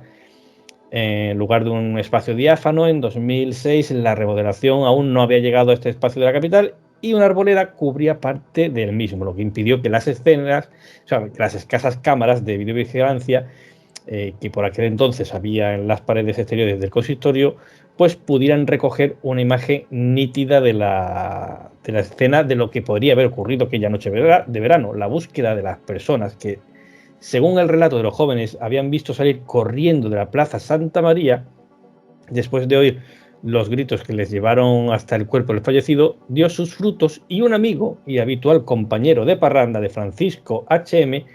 tenía la clave para explicar qué había sucedido. Una declaración que rompía, en principio de un solo golpe, todos los relatos de terror y misterio que florecieron en torno al caso. Y es que, según relató este hombre, antes del aviso de los jóvenes al 112 y de que los investigadores de la Policía Científica y de la UDEF se presentaran en el lugar de los hechos para recoger las pesquisas, él mismo se había encargado de configurar todo para dejar la escena que quedó para el recuerdo. Este hombre descubrió el cuerpo sin vida de Francisco y, según sus explicaciones, lo desnudó para intentar reanimarlo. Pero al ver que no lo conseguía, quiso cubrir sus vergüenzas con restos de plumas y excrementos de palomas que había recogido en una bolsa cercana al lugar de los hechos. Y que, según crónicas de la época, un vecino de la zona reconoció haber dejado aquel día en un contenedor. Y digo yo, o sea, tú lo desviste, pero si quieres volver a vestirlo, en vez de ponerle la ropa, lo cubre de mugre. No tiene sentido. O sea, es que no tiene sentido, o sea, yo te quito la ropa y si te quiero volver a vestir, si te quiero tapar, te visto o te pongo la ropa por encima. Pero, a ver, pero que tú para reanimar a alguien no lo desnudas completamente. No, no es necesario. Simplemente le levantas y ya está, ¿no? Y si no le va a dar con las palas, tampoco hace falta ni levantarle la camisa. Qué absurdo. Aquí el misterio es entre lo que ocurrió, o sea, bueno, lo que ocurrió, lo que apareció, lo que la versión oficial dice que ocurrió y lo que se pierde por el camino. Sí, porque está claro que para el día de hoy, para la Policía Nacional... a mí esto del final me suena a carpetazo, rápido, porque fue muy mediático, tuvo mucha repercusión, o sea, generó mucha polémica. A mí me suena a carpetazo. ¿Tú crees que los investigadores contactaron a Drede con este amigo del fallecido y le pidieron o le dijeron lo que tenía que decir? Le dijeron que tenía que tapar aquello, o sea, que cerrar aquello. A ver, yo personalmente no lo descarto, sin saber efectivamente qué es lo que ocurrió de verdad. Hombre, tampoco puedo descartar que un sonado de esta índole hiciese lo que dice que hizo. Hombre, teniendo en cuenta las junteras. Teniendo en cuenta dónde estamos en España. Lo que nos gusta aquí es vámonos. Pues el español aficionado a la bebida, aficionado a una polla, somos profesionales. Los cojones. No, pero sí que es verdad que, a ver, yo, ante la falta de datos y la falta de información, porque es que realmente tú te pones a investigar y información hay, la que tú has dado. O sea, no hay más. O sea, no hay más. Sí. Porque, claro, se hizo tan mediático que yo también, y tampoco descarto que los investigadores quisieran, ¿no? Dar el carpetazo y decirle a este hombre que lo que tenía que decir para cerrar ya el asunto y ya está, no. Salir por la tangente. También es posible y cabe la teoría de que algo hubiera detrás que no interesaba que saliera a la luz y se buscó, digamos, una cabeza de turco. Y fue este hombre al que se le dijo que tenía que decir aquello que dijo. Sí, puede ser, porque a ver, efectivamente tampoco, digamos, era identificable en las imágenes de las cámaras de seguridad. Y la cuestión es, a ver, que tampoco sería raro, o sea, que estando como están las cabezas, o sea, si esta persona hizo lo que realmente hizo, pues en el momento de ver que su compañero de tropelías estaba ya caput, pues dijese a voz en grito aquello que dicen que habían escuchado en la calle Campana, pues ven aquí, Satanás, que soy tu hermano. A ver, la cogorza, si esto ocurrió así, la cogorza era importante. Pues ya te digo. Si esto ocurrió así, la cogorza era, vamos, de las de antología. Y demasiado bien acabó. Tampoco debemos descartar la presencia, ¿no? De cierto, ya no voy a decir sectas satánicas porque tampoco hay indicios, ¿no? Para pensar que esa frase que soltó ese hombre por la boca pues fuera en referente a nada relacionado con lo satánico, pero sí, a ver, tampoco hay que olvidar que siempre están los 4 o 5 de turno que se creen que por sacrificar un gallo ya son satánicos, ¿vale? Satanistas, los satanistas. Pero bueno, como digo, la Policía Nacional a día de hoy sigue manteniendo que todo fue de muerte natural. El caso está cerrado. Sí, no, el caso está totalmente cerrado. Cerrado, pero te digo, a mí esa versión oficial, a ver, que pudo haber ocurrido. Sí, que es raro, también. Que suena carpetazo, no lo descarto. ¿Que te convence? No. No. Está claro, para nada. Para nada, a mí tampoco, ¿eh? no lo tienes claro tampoco, ¿no? No, yo tampoco. Venga, más misterio. Pues bueno, yo voy a terminar con el que para mí es, digamos, el misterio de los misterios, o uno de los misterios, ¿no? Me voy a meter un poco en la religión y te voy a decir qué pasó con el cuerpo de Jesús. ¿O dónde está el cuerpo de Jesús? ¿No? Bueno, yo la verdad, mira, a ver, ¿dónde está el cuerpo de Jesús? Si le pregunta a James Cameron te va a decir que el cuerpo de Jesús estaba en el cuarto de contadores de un edificio. Acuérdate. No, en la alacena, en la cocina, la despensa de un hijo puta, James Cameron. Yo quiero eso que tú fumas, tío. ¿Se acuerda de además? Aquí tenemos la tumba de Jesús y de María y salió allí con aquello que era una cosa muy pequeñita, que era como un osario muy pequeño, porque el ataúd tampoco, y decía, bueno, si era el ataúd, que era de un niño de 11 años. A ver, yo voy a poner, por ejemplo, para mí solo hay 5 posibilidades, ¿vale? Y ahora hay que explorarlas y que cada cual se decida por la que le salga de los Whiplis. Vale. Hablando mal y pronto, ¿vale? A ver, que Jesús vivió, predicó y murió, lo aceptan prácticamente todos los historiadores, ya sean musulmanes, ateos, taoístas, llámelo como quieras, ¿no? Cada uno ya.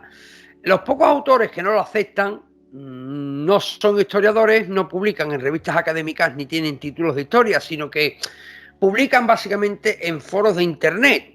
Ya no es porque no sean historiadores realmente, sino porque hoy en día el no creer algo abiertamente, que no comulgue con el resto de creencias oficiales, entre comillas, pues no está bien visto. Como pasa tantas veces. Exactamente.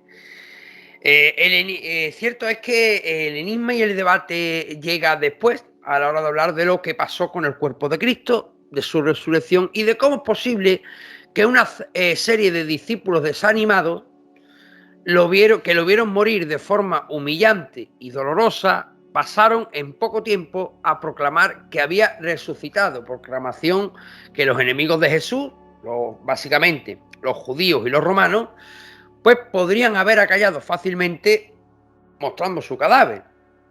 Claro, si hubieran tenido el cadáver, el mismo que vieron en la cruz en ejecución pública, ¿no? A ver, yo ahora planteo 5 posibilidades. El sepulcro estaba vacío porque Jesús no murió en la cruz. Ajá. No hubo resurrección porque todo fue una conspiración, es decir, un engaño previamente preparado.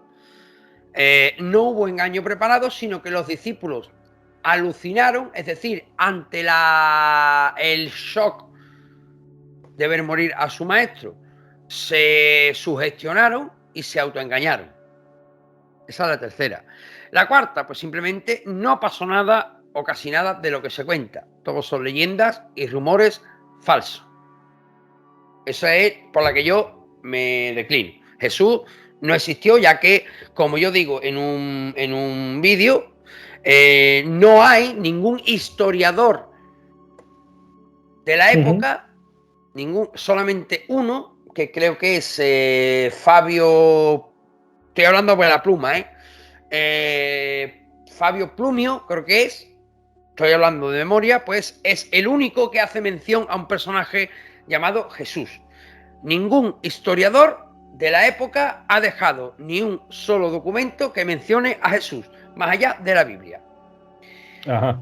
Quinto paso, todo pasó realmente, Cristo murió y resucitó y los textos recogieron los hechos. Vale.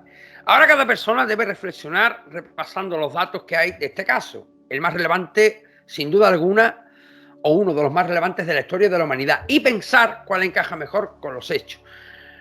Lo que no es honrado decir, y esto es a título personal, es no importa cuál de ellos sea cierto mientras no sea la resurrección. Hombre, si alguien cree en la resurrección, pues no deja de ser igual de honrado que el resto de... Oye, si alguien quiere creer en la ciencia ficción, ¿por qué no, no? Allá es. Sí. Claro, digo que incluso quien se oponga a la resurrección, pues debe tomar partido. Lo que sucede es que las otras 4 opciones se pelean entre ellas, ¿no? Todas a la vez no pueden ser. Por eso digo que nos debemos de nos debemos declamar por una. A ver, ahora vienen las teorías estrambóticas y el Corán, ¿no? Cabe decir que a lo largo de la historia se han intentado refutar explicaciones alternativas y estrambóticas en lo que a la resurrección se refiere, ¿no? La mayoría son antiguas, pero que claro, hoy con internet, incluso en bestsellers, ¿no? Incluso en cómics franceses, qué curioso, pues se pueden encontrar recicladas, ¿no? Así las del ufólogo, por ejemplo, Andrea Faber-Kaiser, que proclamaba que Jesucristo murió en Cachemira, o las que dicen que no murió del todo, solo quedó debilitado en la cruz. O sea, que en la cruz, cuando lo bajaron, pues no estaba muerto, simplemente se recuperó al cabo de 3 días. O las quien dice que quien murió fue un hermano gemelo suyo, o al revés, el que sobrevivió era el gemelo. Concretamente, Al-Jabbar, un musulmán del año 1000, decía que Judas no entregó a Jesús, sino que señaló a un cualquiera, salvando así a su maestro. Hostia, que esa es buena, ¿eh? Sí, sí, además es algo que yo, preparamos el programa esta, no lo había yo llegado a escuchar, ¿eh? Simplemente que Judas en el último momento se arrepiente y en vez de entregar a su maestro, entregan a uno que pasaba por allí para llegar a... Estas son, digamos, las teorías que a mi modo de ver, en caso de haber existido todo esto, son las teorías que intentan hacer quedar a Judas como el menos malo. Lo cierto es que con la muerte de Cristo, la muerte de Cristo en la cruz era algo incómodo desde un primer momento para los que quieren estar en el bando ganador, ¿vale? Porque claro, ¿quién quiere ser discípulo de un criminal fracasado? Lo cierto es que ya Basílides, apodado el gnóstico, en el siglo I, decía que el que murió en la cruz era Simón de Cirene mágicamente transformado. Y el Corán insiste en que Jesús, el gran profeta, no murió, sino que Dios milagrosamente hizo que consiguieran fingirlo. Vale. Y cito textualmente, no le mataron ni le crucificaron, sino que hizo que les pareciera así. No tienen conocimiento de él, no siguen más que conjeturas, pero ciertamente no le mataron, sino que Alá lo elevó así. De las corrientes mágicas que niegan la muerte de Jesús, pues ciertamente el Islam es la que más éxito ha logrado tener, ¿no? También hay que decir que también se han refutado otras teorías de la conspiración. Sean conspiraciones para robar y ocultar el cuerpo por parte de los celotes o de los discípulos de Jesús, o para manipular los testimonios. Eso incluye las conspiraciones, ojo, con pócimas para simular su muerte, cosa poco útil frente a latigazos, clavos en las manos y en los pies y la lanzada en el costado. Claro. O incluso trucos para escribar a los guardias. Ya digo que a lo largo de la historia, pues se ha permitido, ¿no?, dedicar bastante espacio a noticias escandalosas recientes, por así decirlo, como la supuesta tumba alternativa, que tanto de la que tanto se habló, e incluso osarios descubiertos por el documentalista Sinka Jacovici, muy publicitado porque trabaja en televisión, pero completamente desacreditados por arqueólogos e historiadores, e incluso leyendas mistéricas y románticas sobre merovingios, griales y las estirpes de Cristo, relanzadas por las descabelladas novelas de Dan Brown, El Código Da Vinci. Ya sabes tú lo que yo pienso de... Sí.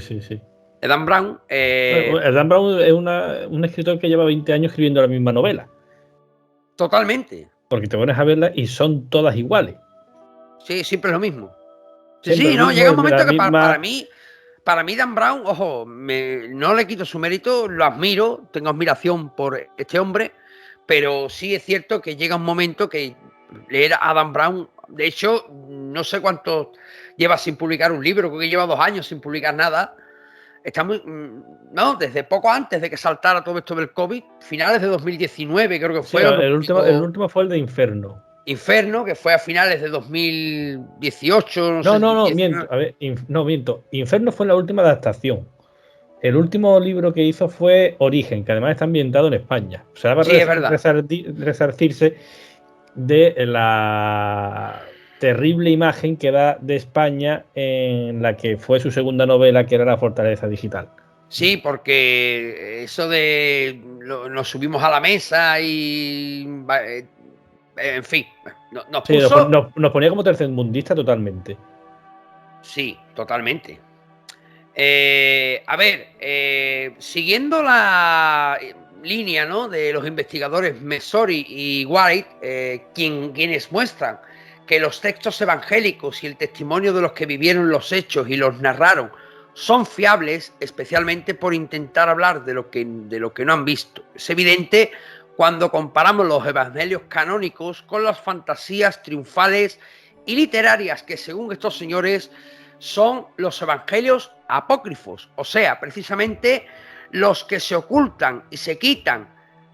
Son los únicos que dejan en entredicho la divinidad o supuesta divinidad de Jesús. Y esto es algo que no lo digo yo, esto es algo que se sabe.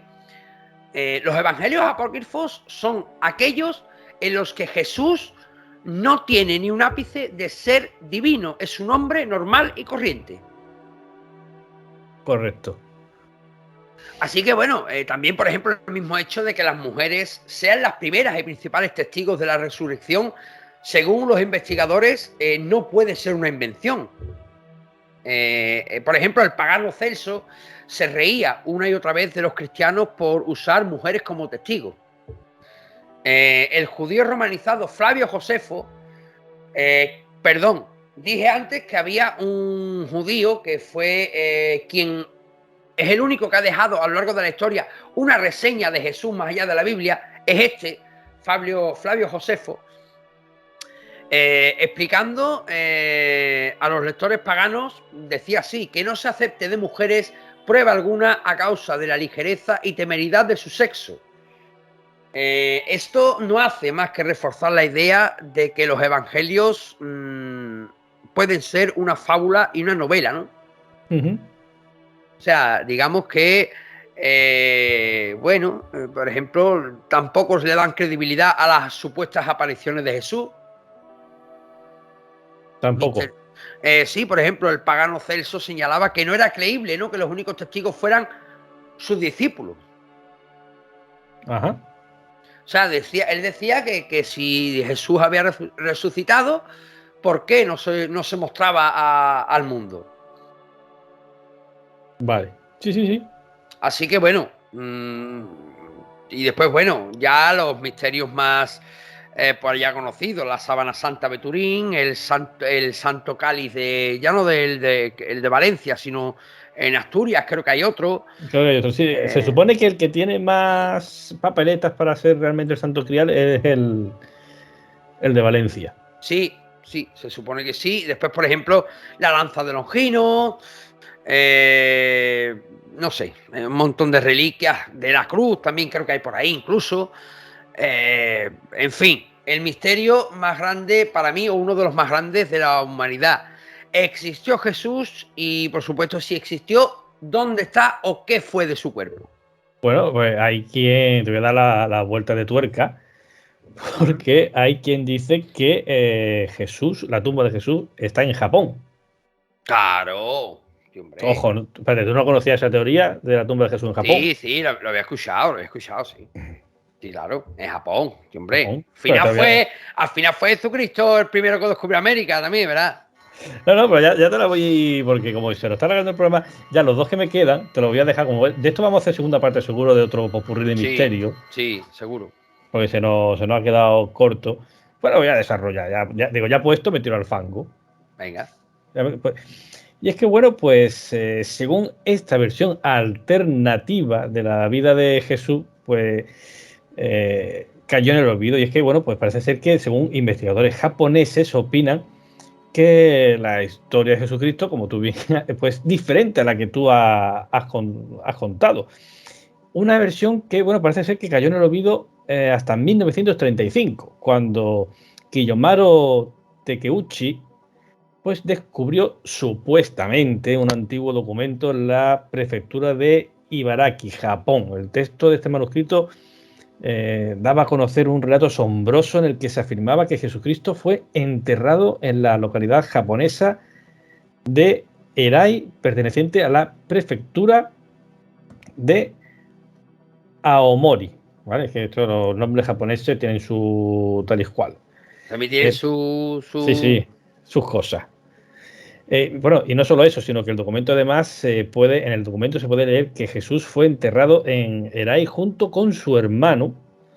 El texto parecía realmente auténtico y no había razón en principio para dudar de que se trataba de un original. No obstante, el gobierno japonés decidió vetarlo y mantenerlo en secreto. Se convirtió en parte de la colección del Museo de Tokio, bombardeado durante la Segunda Guerra Mundial. Todos los archivos del museo casualmente quedaron destruidos por las bombas. Sin embargo, la familia Takeuchi había realizado copias de este antiguo texto antes de informar a las autoridades de su descubrimiento. Estas copias abrieron la puerta a una antigua y olvidada leyenda japonesa. Y bueno, pues decir que una de las copias de este documento se encuentra en la actualidad expuesta en un pequeño museo de la localidad de Chingo, conocida tradicionalmente como Erai, cerca de la famosa tumba de Jesús. El análisis del texto demostró que había sido escrito originalmente en antiguo japonés. En la actualidad no hay demasiada gente que conozca este tipo de escritura como para leerlo con facilidad, y este hecho hace casi imposible falsificar un manuscrito de este tipo. Te iba a decir que es curioso, Dime. pero que no es la primera reseña que se encuentra en la historia hacia un hermano de Jesús. Sí. Bueno, de hecho, el ultraortodoxo Mel Gibson hace referencia a ello en la película La Pasión de Cristo. Acuérdate al final. Sí. Bueno, pues tengo que decir, para acabar con esto de Japón, y es que, bueno, pues realmente, o sea, hay un túmulo con una cruz en el sitio donde en Chingo, y donde hay una inscripción, que la inscripción, pues, dice tal que así, ¿vale? Cuando Jesucristo tenía 21 años, vino a Japón y buscó la sabiduría de la divinidad durante 12 años. Volvió a Judea a la edad de 33 y se entregó a su misión. Sin embargo, en aquel tiempo las gentes de Judea no aceptaron la doctrina de Jesús. En lugar de eso, le apresaron e intentaron crucificarle. Su hermano menor, Isukiri, casualmente ocupó su lugar y murió en la cruz. Cristo, que escapó a la crucifixión, soportó los avatares de la travesía y volvió de nuevo a Japón. Se instaló justo aquí, en la aldea conocida como Erai, y murió a la edad de 106 años. En este lugar santo se ha erigido un túmulo funerario a la derecha dedicado a Cristo y una tumba a la izquierda dedicada a Isukiri, el hermano de Jesús, según esta teoría de los japoneses. Pues es curioso que ya te digo, alrededor de la... Más allá, ¿no? Más allá del personaje, ¿no? Que significa Jesús para el cristianismo.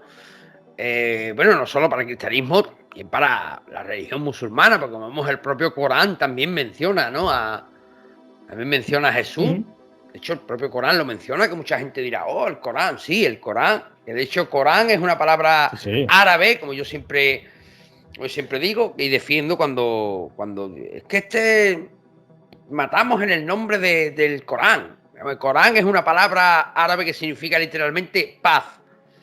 O sea, no puedes matar en nombre de la paz. Yo siempre digo que matar por la paz es como follar por la virginidad. O sea, estamos hablando de una gilipollez absurda, ¿no? Es verdad, ¿no? Es que es algo absurdo, ¿no? Mato por la paz. Tú eres tonto.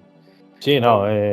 Pues más allá del personaje, ¿no? Que representa a Jesús en lo religiosamente hablando, pero sí que es verdad que Jesús es un personaje con un halo de misterio a su alrededor, porque claro, no sabemos a ciencia cierta si existió o no. Vamos a cogerlo con deportividad, vamos a decir que existió. Sí. que estuvo realmente predicando y que estuvo realmente entregado a una misión que fue pues paz y amor. Y el plus para el salón no, porque en esa época no había, pero también. sí. Pero vamos, entonces, claro, ¿dónde está su cuerpo? ¿Qué pasó con él realmente? ¿Tuvo o no tuvo un hermano? Tuvo, que sí es muy probable, ante esta teoría también, oye, también puede ser, sí es cierto que una teoría muy, digamos, con mucho fundamento, es también la que urdió el ya mencionado anteriormente Andrea Faber-Kaiser, que Jesús murió en Cachemira. Oye, que esa teoría, estudiada a fondo, no es descabellada tampoco, ¿eh? Ojo, la de Japón encaja perfectamente. Una filosofía de meditación, una filosofía de ayuda al prójimo, una filosofía de... Es que es muy oriental.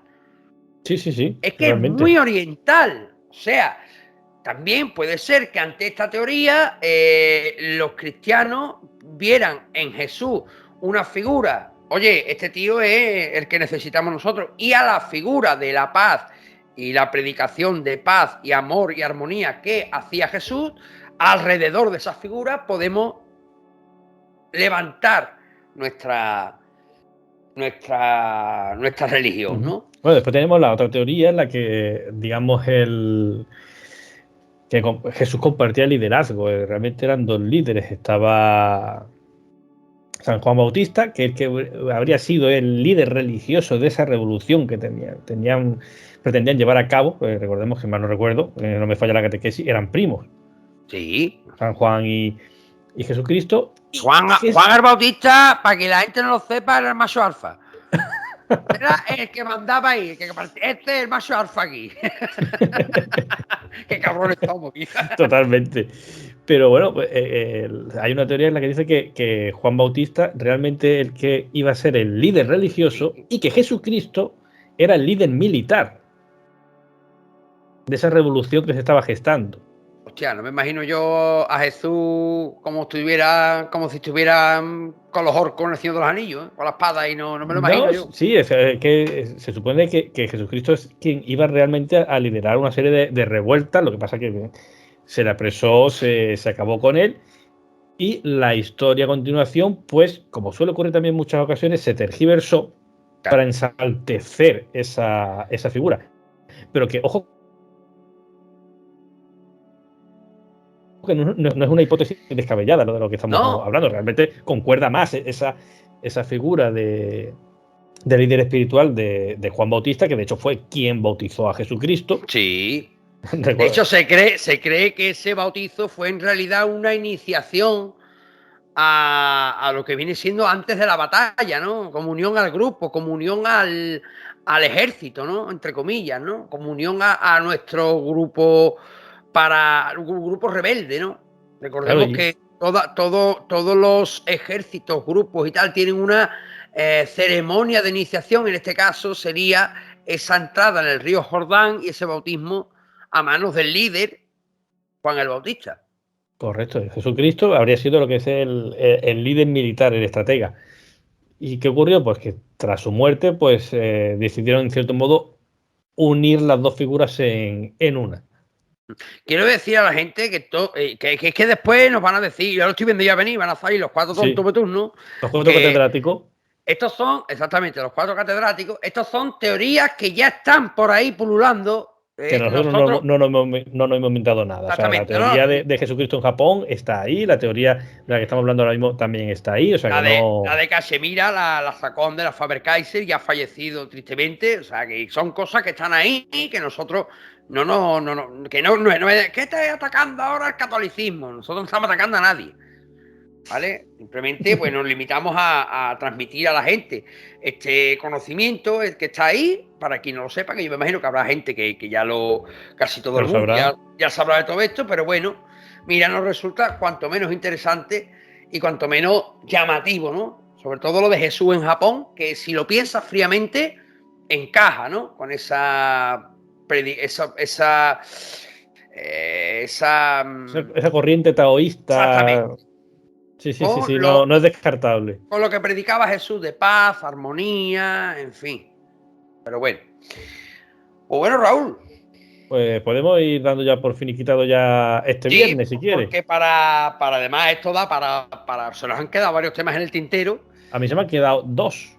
Sí, a mí se me han quedado 3, pero bueno, llevamos ya más de 1 hora y 3/4. Yo creo que ya vamos a irnos despidiendo para que la gente... 1 hora y 3/4 contando el corte o sin contarlo. No, contando. Es que antes del corte hemos... Casi, ¿no? Entre una cosa y otra llevamos ya 2 horas tú y yo aquí conectados en pantalla. La verdad que siempre es un placer grabar contigo para la gente de Arcadia, la gente de BTDN, por supuesto. Igualmente. Y para todos esos detractores que tenemos ahí detrás, que cada vez son más. Cada comentario y cada puya que ponen son medallas que luzco en la guerrera. Totalmente. Y aparte, eso tengo ya más chapa en la camisa que un general ruso. Y que significa que lo estamos haciendo bien. Por supuesto, eso siempre. Así que, pues para mí, Raúl, un placer. Y decir a la gente que no se pierdan el próximo viernes esa entrevista a Joe Álamo, de Obscura Editorial, con ese libro. No vendan la piel del oso. Sí, no. Antes de cazarlo, no vaya a ser que se nos cruce algo y no podamos grabar. Bueno, pues si se nos cruza algo, pues le pedimos perdón a la gente, que nos perdonan seguro, le invitamos una cervecita y le damos otra cosita interesante. Pero que en principio la semana que viene tendremos a Joe Álamo con nosotros, hablándonos de los penitentes, y ya estaremos trabajando ya en la emisión cuando se emita esa entrevista, pues ya en la siguiente entrevista con el siguiente escritor de Obscura Editorial. Correcto. Pues Raúl, por mi parte nada más, simplemente desear a la gente un buen fin de semana, que cojan fuerzas para una semana más que comienza dentro de solo 2 días, pero que disfruten estos 2 días de fin de semana. Un abrazo muy grande, un saludo de Arcadia Zona 51 para toda la gente de iVox, de Sport Direct Radio, la FM de Málaga y de todas las plataformas de podcast habidas y por haber. Pues nada, listo. Un saludo. Buenas noches.